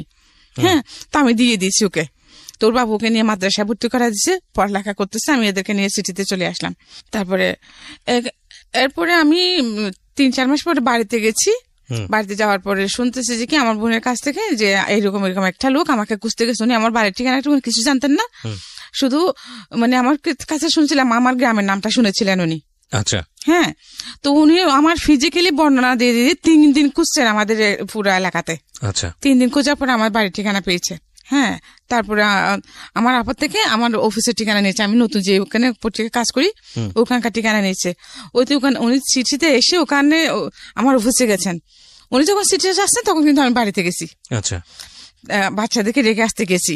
এখানে কি একটা আমার কোথাও একটা দূরের একটা প্রোগ্রাম ছিল আমার পত্রিকার কাজে, তো আমি একা ওদেরকে সিকিউর ফিল করছিলাম না, সেজন্য বাড়িতে রেখে আসতে গেছি আমার মার কাছে, আবার নিয়ে আসবো। তারপরে তখন শুনছি আর কি, তারপরে উনি অফিস থেকে আমার বাসার ঠিকানা নিয়েছেন। বাসায় এসে খুঁজে গেছেন। আমি যখন বাসায় এসেছি, জমিদার খালা আমাকে বললেন, বাড়ি খালা আমাকে বললেন যে তোকে এরকম একটা লোক খুঁজতে আসছিল, তুই চিনিস নাকি? আমি হচ্ছে এইরকম নাম, একজন লোককে চিনতাম, আবার ওনার সাথে আমার তেমন কোনো একটা ইয়ে নেই, আবার আসলে আমি নাই বলিয়েন। আচ্ছা। তারপরে কয়েকদিন পরে আমি মানে অফিস থেকে যাচ্ছি, ওই সময় উনি দেখি আমার বাসার গলি থেকে বেরোচ্ছেন। আচ্ছা। তো সামনাসামনি দেখা হয়ে গেছে, এখন আর আমি এড়িয়ে যেতে পারি নাই। এরপর থেকে এইভাবের মধ্যে মানে 6 মাস চলে গেছে। এই লোকটা যেন কোন লোক? ওই যে আপনার সঙ্গে পরিচয় হয়েছিল, হ্যাঁ উনি। টিকিট কেটে দিল যে লোক, হ্যাঁ টিকিট কাটলো যে, হ্যাঁ উনি। উনি ভদ্রলোক, শিক্ষিত ছিলেন, হ্যাঁ ভালো ছিলেন, কিন্তু ওনাকে কিন্তু আমি ছাড়াতে পারিনি। তো এরপরে আমার বাচ্চাদেরকেও যখন উনি দেখি যখন ঠিক আমার বাচ্চাদের জন্য উনি খুব বেশি আছিলেন। হ্যাঁ, তো শেষে আমিও ওনার প্রতি দুর্বল হয়ে যাই। ওনাকে অনেক অপমান করছি আমি। তো আমার লাইফে ফার্স্ট আমি ভালোবাসা জিনিসটা কি অনুভব করলাম, যে আগে আমি প্রেম ভালোবাসা এগুলো কিছু বুঝতাম না। এতগুলো ঘটনা ঘটে যাবার পর আমার ওদের কোনো ফিলিংসই ছিল না। মানে 3টা বাচ্চার মা হওয়ার পরে গিয়ে ফার্স্ট অনুভব করলাম। হ্যাঁ, ফার্স্ট আমি বুঝতে পারলাম ভালোবাসা, পৃথিবীতে ভালোবাসা আছে, ইভেন আমিও ভালোবাসতে পারি। হ্যাঁ, আমার এত কিছু জানার পরে কি আমাকে ভালোবাসতে পারে। তো উনি যখন আমার সাথে লাইফ স্টে করতে চাইলেন, উনি তো আমার সবকিছু দেখছেন, আমি সবকিছু বলেছি। হ্যাঁ, ইভেন আমি আমার রেফ হচ্ছে যে ওটাও বলেছি, লোকাই না কিছু, যে তুমি যদি আমার সাথে লাইফ লিড করতে চাও। ইভেন আমারও তখন দরকার ছিল, আমি জড়াতাম না ওনার সাথে, যে যেদিকেই যাচ্ছি, কিন্তু আমি বাসাতে যেখানে থাকি এখানেও আশেপাশে মানে সবসময় আমি একটা প্রেশারের মধ্যে থাকি। ওই যে শুধু আমার একজন পুরুষ লোক নাই বলে, সাইনবোর্ডটা নাই বলে, হ্যাঁ সিঙ্গেল মাদার আমি, এই কারণে আমি সবসময় একটা প্রেশারের মধ্যে থাকতাম। তো শেষে সবকিছু ইয়ে করে তো বছর দেড়েক পরে আমি এগ্রি হলাম ওনার সাথে লাইফ স্টে করতে। আচ্ছা। হ্যাঁ, তারপরে তখন উনি কিন্তু সম্পূর্ণ বেকার ছিলেন। হ্যাঁ, উনি কি নাম ছিল ভদ্রলোকের? আপনি কি নামটা বলতে চাচ্ছেন না? নামটা হ্যাঁ বলতে ঠিক দিতে আছে, চাচ্ছি। সমস্যা নেই। হ্যাঁ, তারপর? তারপরে কিন্তু থাকতেছি যে ওনার টাকা পয়সা ছিল না, তখন উনি বেকার ছিলেন, আমি জব করতেছি, সবকিছু আমি করতাম। তো যে 1-1.5 বছর যে লোকটাকে আমি প্রতি মুহূর্তে অপমান করেছি, হ্যাঁ, মানুষ একটা মুরগি থাকলে ওটার প্রতি একটা মায়া বসে যায়, তো উনি কিন্তু সবকিছু নীরবে সহ্য করছেন। আচ্ছা। হ্যাঁ, তো কিন্তু অল টাইম আমার বাচ্চাদের সাথে নিয়ে থাকতেন উনি। বাচ্চারাও মেনে নিয়েছিল? হ্যাঁ, আমার বাচ্চাদেরকে মেনে নিয়ে থাকতেন, আমার বাচ্চাদেরকে সবকিছু জানতেন, আমাদের বাড়িতে গেছেন, সব দেখেছেন। হ্যাঁ, তো সবকিছু মেনে নিয়ে কিন্তু উনি আমার সাথে কন্টিনিউ হতে চাইলেন। তারপরেও আমি 1.5 বছর সময় নিয়েছি, পরে হ্যাঁ করলাম। তারপরে যে উনি আমাকে বললেন যে দেখো, আমি ওনার টাকা নাই আনতেন, আমি ওনাকে টাকা দিলাম, 3,000 টাকা দিলাম যে আমাদের বিয়ে রেজিস্ট্রি করার জন্য। হ্যাঁ, উনি দেখি সেদিকে খরচ করে ফেললেন, কিন্তু বিয়েটা রেজিস্ট্রি করলেন না। বাট আমরা কিন্তু একসাথে থাকতেছি তখন। আচ্ছা, তো রেজিস্ট্রি করলেন কিন্তু বিয়ে করলেন না? রেজিস্ট্রি করলো না, বিয়েটা রেজিস্ট্রি করে নাই। মানে বিয়ে করলো কিন্তু রেজিস্ট্রি করলো না, মানে জাস্ট কবুল বলাটা করলো ধর্মীয় বিধান অনুসারে, কিন্তু রেজিস্ট্রিটা করলো, রেজিস্ট্রিটা করে নাই। আমি ওর জন্য ওকে 3 বার টাকা দিয়েছি, হ্যাঁ, কিন্তু ও সেটা করে নাই। আচ্ছা। তখন ও আমাকে বলতো যে দেখো, তোমাকে আমাদের বাড়িতে নিয়ে যাব, হ্যাঁ, কিন্তু আমার একটা ছোট বোন আছে, ওটা LLB পড়তেছে, ওর একটা বিয়ে শাদী হয়ে যায়, তা না হলে এখন আমি যেহেতু গ্রামের পরিবেশ জানো তুমি, মানুষ যত শিক্ষিত হোক, হ্যাঁ, আমরা সংস্কার মুক্ত না, ওগুলো সমাজের লোকেরা বলবে যে আমি একটা বিবাহিতা মেয়েকে বিয়ে করেছি, এই সেই। তো আমি আচ্ছা ঠিক আছে, পরে তোমার ব্যাপারটা, আমার বোন বিয়ে হয়ে গেলে তোমাকে আমাদের বাড়িতে তুলবো। এরপরে 2001 সালের দিকে ওর চাকরি হলো, 2002 সালে ও একটা ওই যে লোহা টোহা বানাজের স্টিল, কি বলে এগুলো, ঠিক আছে, সমস্যা নেই, যে কোনো একটা জায়গায় চাকরি বানাজে এগুলো, রোলিং মিল। আচ্ছা, রোলিং মিলের শোরুমে ওর চাকরি হলো, কাজ করে ভালো ইনকাম করতেছে, কিন্তু সাথে সাথে ও চেঞ্জ হয়ে গেছে। আমাকে বিয়ে করার আগে কিন্তু ওর সাথে একটা মেয়ের সাথে বেশ কয়েক বছর রিলেশন ছিল, মেয়ের মা ওকে দেয় না, উনিও ওই মেয়ের বাড়িতে লজিং মাস্টার ছিলেন। তো ওইখানে পড়াতে মানে সম্পর্কটা হয়ে যায়, কিন্তু মেয়ের মারা মেনে নেয় নাই। উনি এগুলো আমাকে সব বলেছেন। তো ঠিক আছে, মেনে নেয় নাই। এরপরে ও মেয়েটার প্রতি উনি আবার ইনভলভ হয়ে গেছেন মেয়েটার সাথে। তো আমার একটা বদ অভ্যাস আছে কি, আমার অনেকগুলো ব্যাড হ্যাবিট আছে, তার মধ্যে একটা হলো কি যে আমি নিজের চোখে না দেখে এবং নিজের কানে না শুনলে কখনো কারোর কথা বিশ্বাস করি না। এটা খুব ভালো অভ্যাস, এখনো আমি এরকমই। আচ্ছা। তো ওরা আমাকে বলতো, আমি শুনতাম, বাট আমি কখনোই ওকে সার্চ করি না এটা নিয়ে। একদিন আমি এরপরে কিছুদিন আগে ওর যখন চাকরি হয়, তখন আমরা দুজন একসাথে বেরিয়ে যেতাম। ও একদিকে চলে যেত, আমি একদিকে চলে যেতাম, দুজনের ওই দুদিকে। তারপরে আবার আসার সময় কিন্তু আমাকে ফোন করতো, অফিসে ফোন করতো, তো আমি বলতাম তুমি বের হচ্ছ, হ্যাঁ বের হতাম, তারপর দুজন একসাথে আসতাম এরকম। তারপরে দেখি কি ও কিছুদিন যাবো তাই আমার সাথে যাচ্ছে না, একটা না একটা বাহানা দিয়ে বাসা থেকে যাইতো, হ্যাঁ, মেয়েটাকে রাখার কিছুদিন মাস 2 পর থেকে। তারপরে আমি কিন্তু ওটা মাইন্ডে টোটালি ছিল না, কারণ আমার মতো একজন ওয়াইফ থাকতে যে এইরকম একটা মেয়ের দিকে চোখ দেবে প্রশ্নই আসে না। এটা আমি বিশ্বাস করতাম না, কারণ হ্যাঁ আমি হতে পারি আমি পড়ালেখা কম, বাট আমি যেহেতু বিভিন্ন রকম মানুষের সাথে আমি যে স্মার্ট কম ছিলাম না, কথাবার্তা সব দিক দিয়ে আমি মোটামুটি ভালোই তো ছিলাম, ওর জন্য পারফেক্ট ছিলাম। হ্যাঁ, আমাকে দেখলে তো এখন পর্যন্ত কেউ বলে যে আমার এত দুঃখ কষ্ট বা আমি গরিব, এটা কেউ বিশ্বাস করতে চায় না। হ্যাঁ, যে আমার অ্যাটিটিউড দেখে মনে হয় না আমি গরিব, এটা মনে হয় না, এটা কেউ বিশ্বাস করে না। ওই দিন আমার বাংতি টাকা ছিল না, গাড়ি ভাড়া দিব যে, তো আমি কিছু দূর এসে গেটের কাছাকাছি এসে আবার ফিরে গেলাম। ফিরে গিয়ে যে মানে গেছি, মানে ওর থেকে টাকা নিবো আর কি, খুচরা টাকা নিবো গাড়ি ভাড়া দেওয়ার জন্য। তো দরজা তো এমনি আবজানো ছিল, হুক লাগানো, ঠেলা দিয়েছি ঢুকে, যে আমার ছেলে মেয়ে দুটোটা ভিতরের রুমে, সামনের রুমে দেখি ও মেয়েটাকে জড়িয়ে ধরে চোখ বন্ধ করে আছে, মেয়েটা ওকে জড়িয়ে ধরে দাঁড়িয়ে আছে দুজনে। আমার বাসার কাজের মেয়ে? হ্যাঁ, আমার বাসার কাজের মেয়ে আর আমার হাজবেন্ড, একজন একে অপরকে জড়িয়ে ধরে দাঁড়িয়ে আছে, দুজনের চোখ বন্ধ। তখন মানে আমার মাথা ঘুরে উঠছে, তো আমি ওকে নাম ধরে ডাক দিলাম, ডাক দেওয়ার সাথে সাথে ও চমকে মেয়েটাকে ছেড়ে, যে মেয়েটাও মাথা নিচু করে দাঁড়িয়ে থাকছে। ও প্রথমে কিছু মতো বলছে তোর ছেলে বলছে যে তুই আমাকে চেক দিতে আসছিস না, পাঠটা কিন্তু আমার মাইন্ডে, আমি গেছি টাকার জন্য। তারপরে এটা বলে ও কি করছে, আমাকে এরকম করে ধরে ধাক্কা দিচ্ছে যে আমি নিচে পড়ে গেছি সিঁড়ি থেকে, সাথে সাথে অজ্ঞান হয়ে গেছে। আমার এখানে প্রচন্ড আঘাত লাগছিল। তারপর ও কিন্তু আমাকে প্রচন্ড টর্চার করতো, খুব বেশি মারতো। তারপর আমি ওকে প্রচন্ড রকম ভালোবাসতাম, আমাকে যেরকম মারতো ওরকম ভালোবাসতো। ভালোবাসাটা আমি ওর কাছে শিখেছিলাম। ভালো আমাকে মারার কারণ হচ্ছে ও আমাকে খুব সন্দেহ করতো। তো এই ঘটনার পরে কি দাঁড়ালো, কি করলেন? এই ঘটনার পরে তো ওটা আমাকে ওই অবস্থার মধ্যে ফেলে পাশে বাসায় একজন লোককে সহ ধরে নিয়ে আমাকে বাসায় ঢুকে দিচ্ছে। বাসায় ঢুকে দিয়ে ওর চাকরিতে চলে গেছে। তো তারপরে আমার 11টার দিকে যখন আমার সেন্স আসছে, তখন দেখি কি আমার ছেলে মেয়ে দুইটা আমার বুকের উপর পড়ে আছে, ঝুঁকি আছে আমার মুখের দিকে। তারপরে আমি অ্যাপ্রন পড়তাম অফিসে যাওয়ার সময়। হ্যাঁ, তো ওইভাবেই আমি উঠলাম। ওঠার পরে ওদেরকে জিজ্ঞেস করছি, ওরা বলছে যে ওরা আব্বু ডাকতো। আচ্ছা, হ্যাঁ, ওটা আব্বু তো চলে গেছে। তখন ওই দিন কিন্তু আমার ওখানে মিটিং ছিল, ইমার্জেন্সি মিটিং, যে বাইরে থেকে ইন্ডিয়া থেকে ডেলিগেট আসবে। হ্যাঁ, তারপরে আমি চলে গেলাম। চলে যাওয়ার পরে আমাকে বস খুব রাগারাগি করলেন, তো আপনি কি হয়েছে আপনার? কিন্তু ও যে আমাকে টর্চার করতো, ওইগুলো দাগ টাগ থাকতো, ওগুলো অফিসে সবাই জিজ্ঞেস করতো, আমি এখানে ব্যথা পেয়েছি সেখানে ব্যথা পেয়েছি বলতাম। ও আমাকে টর্চার করার কারণ তো হচ্ছে কি, আমাকে বিশ্বাস করতো না যে আমি সারাদিন জব করতাম, ওখান থেকে আসার পর আমাকে জিজ্ঞেস করতো কার সাথে কি করছি না করছি। অথচ আমাদের অফিসটা কিন্তু আপনাদের মতো এরকম ওপেন প্লেস। আচ্ছা, হ্যাঁ, সবার ডেস্ক আলাদা বাট ওপেন প্লেস। ওকে। তারপরে সে বিশ্বাস করতো না। ওখানে তো এরকম কোনো সিকিউর প্লেসই নাই, শুধুমাত্র চেয়ারম্যান এমডি ওদের কেবিন গুলো ছাড়া। তারপরে সে আমাকে ডেলি একবার কোরআন শরীফ মাথা নিয়ে শপথ করাতো। শপথ করার পর তারপর তার বিশ্বাস হতো না, সে আমাকে খুব মারতো। অথচ নিজে সেসবের মধ্যে ইনভলভ। হ্যাঁ, এটা একটা ইন্টারেস্টিং বিষয়। আমি বলছি না এই ঘটনার পরে কিন্তু অনেক ঝামেলা তৈরি হয়ে যাবে না, এটা বলাটা উচিত হবে না। তারপরেও আমি আপনাদেরকে বলি, যিনি সন্দেহ করেন অনেক বেশি, তিনি সাইকিয়াট্রিক সমস্যার মধ্যে আছেন এবং তার দ্বারা ওই ধরনের কাজ হওয়ার প্রবণতাটাও অনেক বেশি। আপনারা যদিও বিষয়টিকে ভালোবাসা হিসেবে দেখি, যে তাকে অনেকেই মনে করে যে সন্দেহ করছে মানে আমাকে অনেক বেশি ভালোবাসে, আসলে কিন্তু তা না। রাইট, এটা কিন্তু এক ধরনের সমস্যা এবং এটা ভয়ানক রকমের সমস্যা, এবং এটার অবশ্যই কিওর হওয়া উচিত, কারণ সবচেয়ে বড় ভিকটিম কিন্তু সে নিজেই হয় যিনি সন্দেহ করেন। হ্যাঁ, বলেন। তারপরে এইরকমের মধ্যে মানে এইরকমই চলতেছে। তারপরে যখন আমি ওই অফিসে গেলাম, যে আমার মিটিং ছিল, আমাকে বস বকা দিলেন। তারপরে আমাদের ওখানে জিএম টিএম যিনি ছিলেন, ওনারা তো হায়ার এডুকেটেড, বাট ওনারা যে আমি খুব অল্প শিক্ষিত হওয়ার পরেও যে হিন্দি ইংলিশ গুলো মোটামুটি ভালো বলতে পারতাম।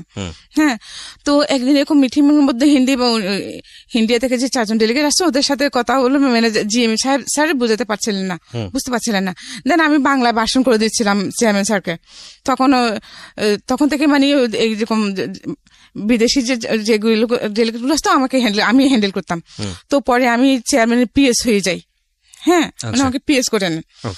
তারপরে হ্যাঁ, ভালোই চলতেছে। কিন্তু তারপরে যখন দেখতেছে যে মানে ওর যখন টাকা পয়সা আসতেছে, হ্যাঁ, ও যে বাইরে আমি যেখানে চাকরি করতাম, হ্যাঁ, ওখানকার চেয়ারম্যান কিন্তু ওখানে কেউ বিশ্বাস করতো না আমার বিয়ে হয়েছে।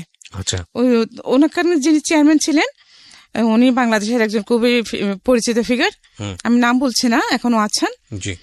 তো ওনার 3টা ছেলে। তো ওনার এখানে তো লন্ডন, আমেরিকা, এখানে বাংলাদেশ, তো ওনার বাড়ি সব আছেই, ওনার বিভিন্ন দেশে ওনার বিজনেস আছে। তো উনি আমাকে দেখে, আমার এই দেখে ওনার ভালো লাগলো। উনি আমাকে আমাদের ইয়েকে বললেন, আমাদের একজন মার্কেটিং ম্যানেজারকে বললেন আমাকে বিয়ে করার কথা। ওনার সিটিং এর মধ্যে যে ওনার বাড়ির ওনার আছে যেগুলো আছে, উনি আমার নামে করে দিবেন, এবার আমার ছেলে মেয়ে দুটো ইয়ে করে দিবেন, আমার নামে করে দিবেন, আমি যেন ওনাকে বিয়ে করতে রাজি হই। ওনার 3টে ছেলে, কোনো মেয়ে নাই। তো আমি বলি যে না, আমি তখন তো ওনাকে ভালোবাসি, আমার আমি রাজি হই নাই। এবং আমার এরকম অনেক, তখন যখন আমি সিটিতে আসি আমার অনেক এরকম ইয়ে ছিল, কিন্তু আমি কখনো ওইদিকে ফিরে তাকাইনি। এগুলো আমি আবার ওর সাথে শেয়ার করতাম। তো এই কারণে কিনা জানি না, সে আমাকে কিন্তু প্রচুর সন্দেহ করতো এবং টর্চারও করতো। ডেলি একবার কোরআন শরীফ মাথা নিয়ে শপথ করাতো, তারপরে বিশ্বাস করতো না। তো এই আমার ছেলে কিন্তু ওই জিনিসটা ওর মাথার মধ্যে ঢুকে গেছে। এমনকি আমি যখন বাড়িতে যেতাম, হ্যাঁ, আমার হাজবেন্ড ওর সাথে যে পাবলিক বুথ থেকে কথা বলতাম, মোবাইল ছিল না, ওর মোবাইল ছিল, আমার ছিল না। পাবলিক বুথে গিয়ে ওর সাথে কথা বলতাম, বা ফোন বাসায় নিয়ে যেত, মোবাইল বাসায় নিয়ে যেত, এরকম। হ্যাঁ, তো ও আমার সাথে বাড়িতে কথা বলতেছে, এখানে আশেপাশে আমাদের আশেপাশে যে ভাড়াটিয়ার আছে, আশেপাশে ভাবিদেরকে বলতেছে কি, দেখেন ওরা যখন আমাকে মারতো, সবাই বলতো না যে কেন এরকম করেন আপনি সবসময় ডেলি। হ্যাঁ, তো বলতো যে আমার চরিত্র খারাপ।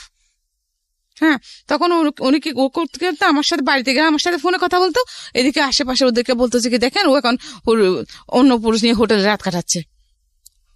আমি তো যাচ্ছি, ওদেরকে বলে গেছি বাড়িতে যাচ্ছি। হুম। ভাবি কোথায় যাচ্ছেন? ভাই বাড়িতে যাচ্ছি, একটু আমার বাসা থেকে খেয়াল রাখেন। হ্যাঁ, কিন্তু ওইরকম বলতো। এখন আমি জানতাম না, পরে একদিন এক পাশের বাসার ভাবি আমাকে বললো যে দেখি ভাবি আপনি এরকম জানতাম না। হ্যাঁ, উনি এত সুন্দর, এত ভালো রকম একজন মানুষ, উনি কেন আপনাকে, উনি তো নাকি আপনাকে এই কারণে মারেন। আমার এখনই মানে আমার মাথাগুলো চেক কথা শুনে, হ্যাঁ, মানে এই ধরনের ব্যাপারগুলো লেগে থাকতো। তো যাই হোক,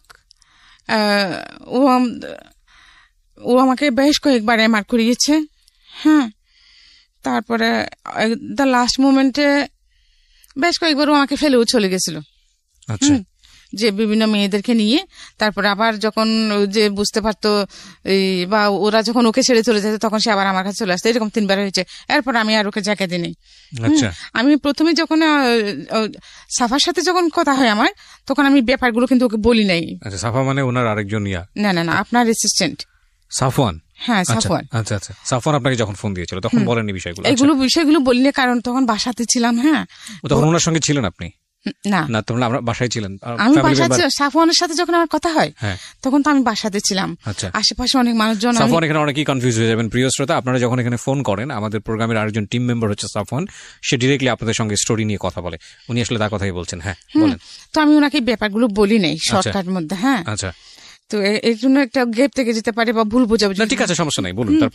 তারপরে ও কিন্তু বাচ্চা নিতে চাইতো না। আমাকে আশেপাশে সবাই বলতো যে ভাবি একটা বাচ্চা নেন, তা না হলে একটু যে কোনো সময় আপনাকে ছেড়ে চলে যাবে, এই যে এরকম করতেছে। কিন্তু যতবারই আমি কনসেপ্ট করতাম, ও আমাকে এমআর করে ফেলতো।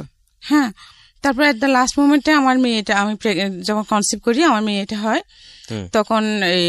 তখন ও আগে যে ওর ছিল, লাভার ছিল মেয়েটা, ওর সাথে হয়েছে, অ্যাড হয়েছে।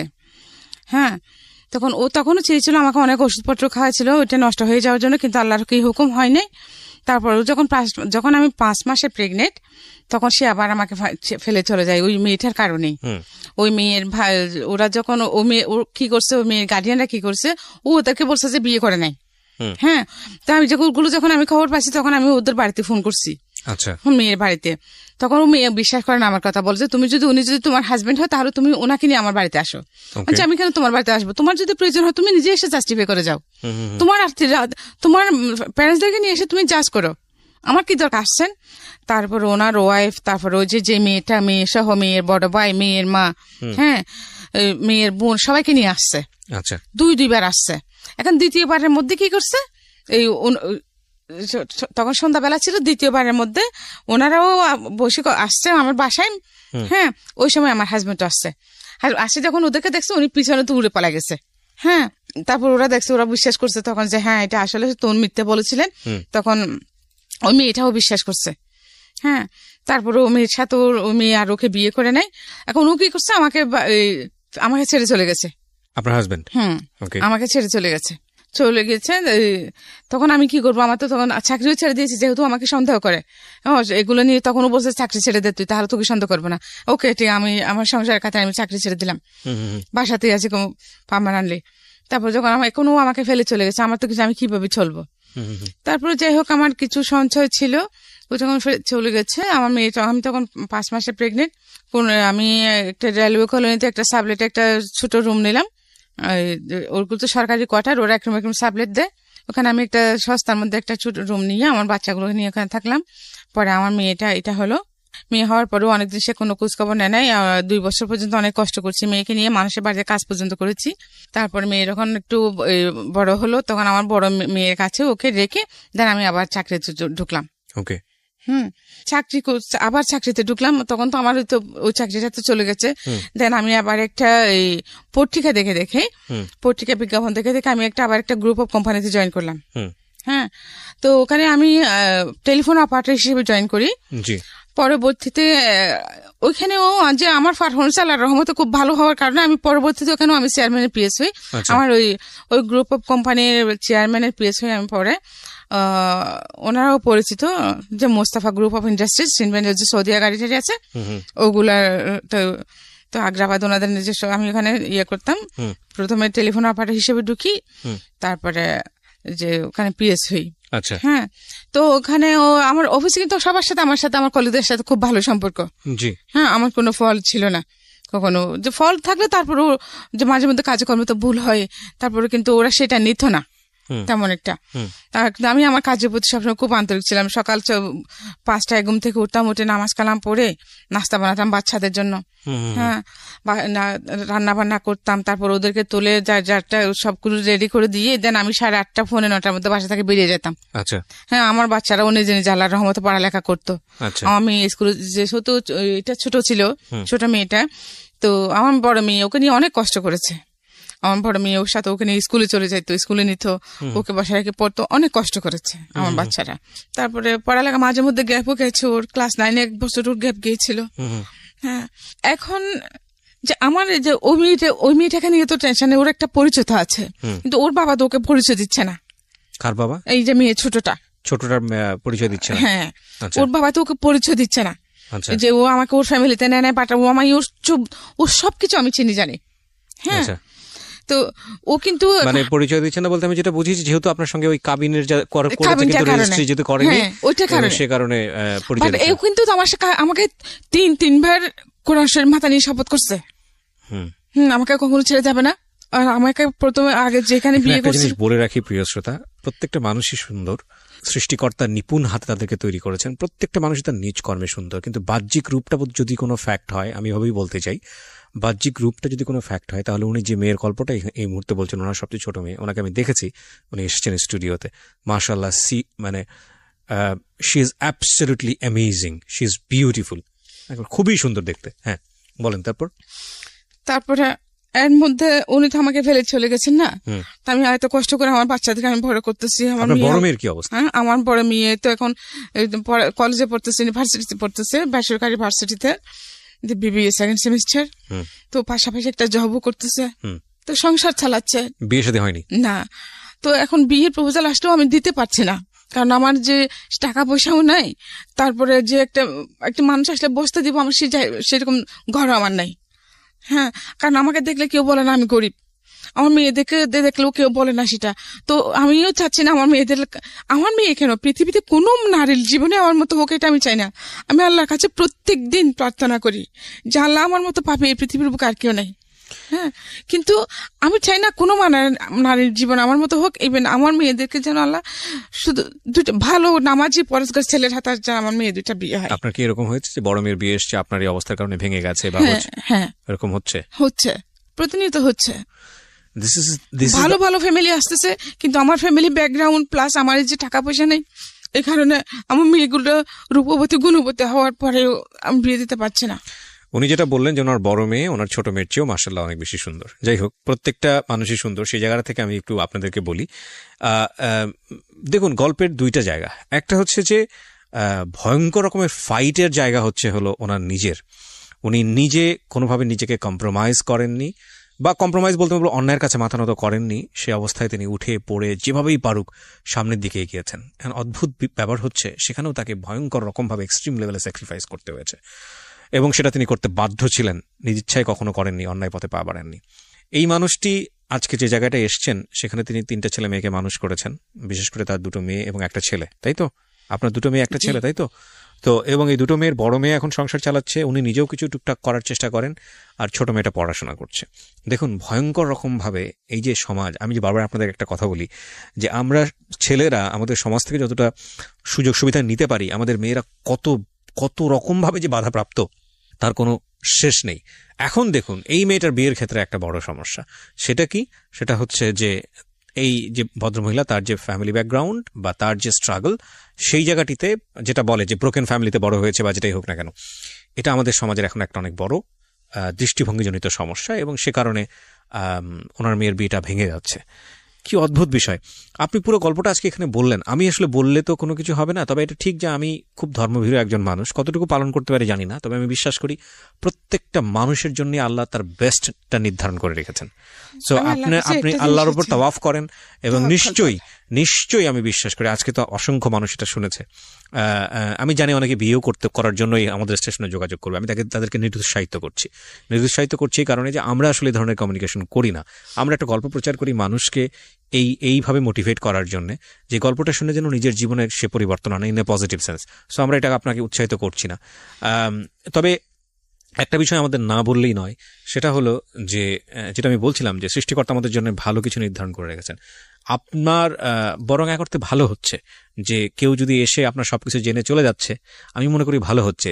সে যদি আপনার মেয়ের চেহারা দেখে হোক বা যে কোনো কারণেই হোক দ্বিধাদ্বন্দ্বে ভুগে শেষ পর্যন্ত বিয়ে করার পরে যদি তখন ভয়ানক রকম ভাবে, তার চেয়ে বরং আমার মনে হয় যে আপনি ভালো মানুষের জন্য ওয়েট করাটাই বেটার। আপনি আল্লাহর উপর তাওয়াফ করেন এবং নিশ্চয়ই আপনার জন্য ভালো কিছু হবে, এটা আমি বিশ্বাস করি। হ্যাঁ, কারণ আপনার মেয়েরা যথেষ্ট পরহেজগার এবং আপনি যেটা বলছিলেন যে নামাজ কালাম করে, শুধু তাই নয় যে তাদেরকে আপনি কখনোই আপনি যে বিপদের মধ্যে দিয়ে গেছেন তাদেরকে আপনি সে আঁচটা দিতে দেননি। রাইট। তো এদিক থেকে আমার মনে হয় যে আপনাকে যিনি রেসপেক্ট করতে পারবেন, ভালোবাসতে পারবেন, শ্রদ্ধা করতে পারবেন, এরকম ছেলেই যেন আপনার মেয়ের জামাই হয়, এইটুকুই শুধু আমি বলতে পারি। আমার চাওয়া ওঠাই, আমি দোয়া করি মন প্রাণ উজাড় করে। জি, আপনার যদি শেষের দিকে কিছু বলার থাকে। হ্যাঁ, আমার চাওয়া ওইটাই যে আমি তো এখন অসুস্থ হয়ে গেছি, ঠিক চিকিৎসা করতে পারি না, ওষুধপত্র খেতে পারছে না। হ্যাঁ, তো আমার একটা মাত্র মেয়ে যে চাকরি করতেছে, ও কোন দিকে সামলাবে? জি, এত কিছু টাকা দেওয়া সম্ভব না। তারপর আল্লাহ পাকের অশেষ রহমত যে একটা বর্তমান ছেলেরা যেখানে, একটা ছেলে যেখানে এসব করতে পারে না, একটা ফ্যামিলি ধরে রাখতে পারে না, সেখানে আমার মেয়েটা 2টা মানুষকে ধরে রেখেছে, নিশ্চয়ই একটা ফ্যামিলি ধরে রেখেছে। যে এই বয়সে ওর ফ্রেন্ডরা সবাই কি মজা মাস্তি করতেছে কলেজ ইউনিভার্সিটিতে, কিন্তু আমার মেয়েটা শুধুমাত্র তার পড়ালেখা এবং তার জব, কিভাবে সে তার ফ্যামিলিটাকে সেট আপ করবে, তার এই চিন্তাটা। মাশাআল্লাহ, ভেরি গুড। আমি মন প্রাণ উজাড় করে দোয়া করি। জি, কিন্তু আমাদের সমাজে দেখেন, আমার এখন 100% শিক্ষিত। যে কি করছে জানো, উনি বিবিএ পড়ছে। জি, বিবিএ সেকেন্ড সেমিস্টার। ওকে। তারপরে শিক্ষিত না, 100% শিক্ষিত এখন।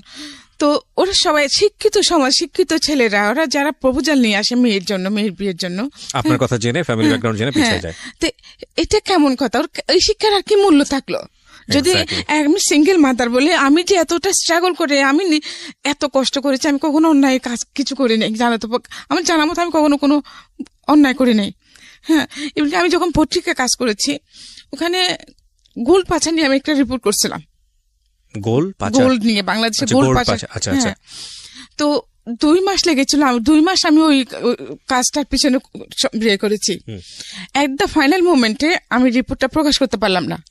হ্যাঁ, কারণ আমি যার বিরুদ্ধে আমি কাজটা করেছি, যাকে নিয়ে রিপোর্টটা করেছি, হ্যাঁ, উনি আমাকে মোটা অ্যামাউন্টের একটা দিতে চেয়েছিলেন, আমি নিই নাই। হ্যাঁ, তো পরে ওইটা আমি যার কাছে যাব, আমার যে চেয়ারম্যান উনি নিয়েছেন, আর তার ডাবল নিয়েছেন, নিয়ে উনি আমার রিপোর্টটা করতে দেন নাই। দেন আমি ওই রাগের উপরে ওই চাকরিটা ছেড়ে দিয়েছি। হ্যাঁ, তখন উনি আমাকে বলছেন যে আমার দরজা তোমার জন্য সবসময় খোলা থাকবে, তুমি আসতে পারো। এবং আমি এখনো পর্যন্ত ওখানে 11,747 টাকা পাই, ওটার জন্য আমি যাই নাই। তো আমি চলে আসছি। আমি ওনাকে এই কথাটা বলে আসছি যে আমি খোলা দরজা দিয়ে ঢুকি না, যে নক করে ঢুকতে পারলে ঢুকি না, ঢুকি না। আমি আমার কোয়ালিটি দিয়ে। এখানে একটা কথা আপনাকে বলি।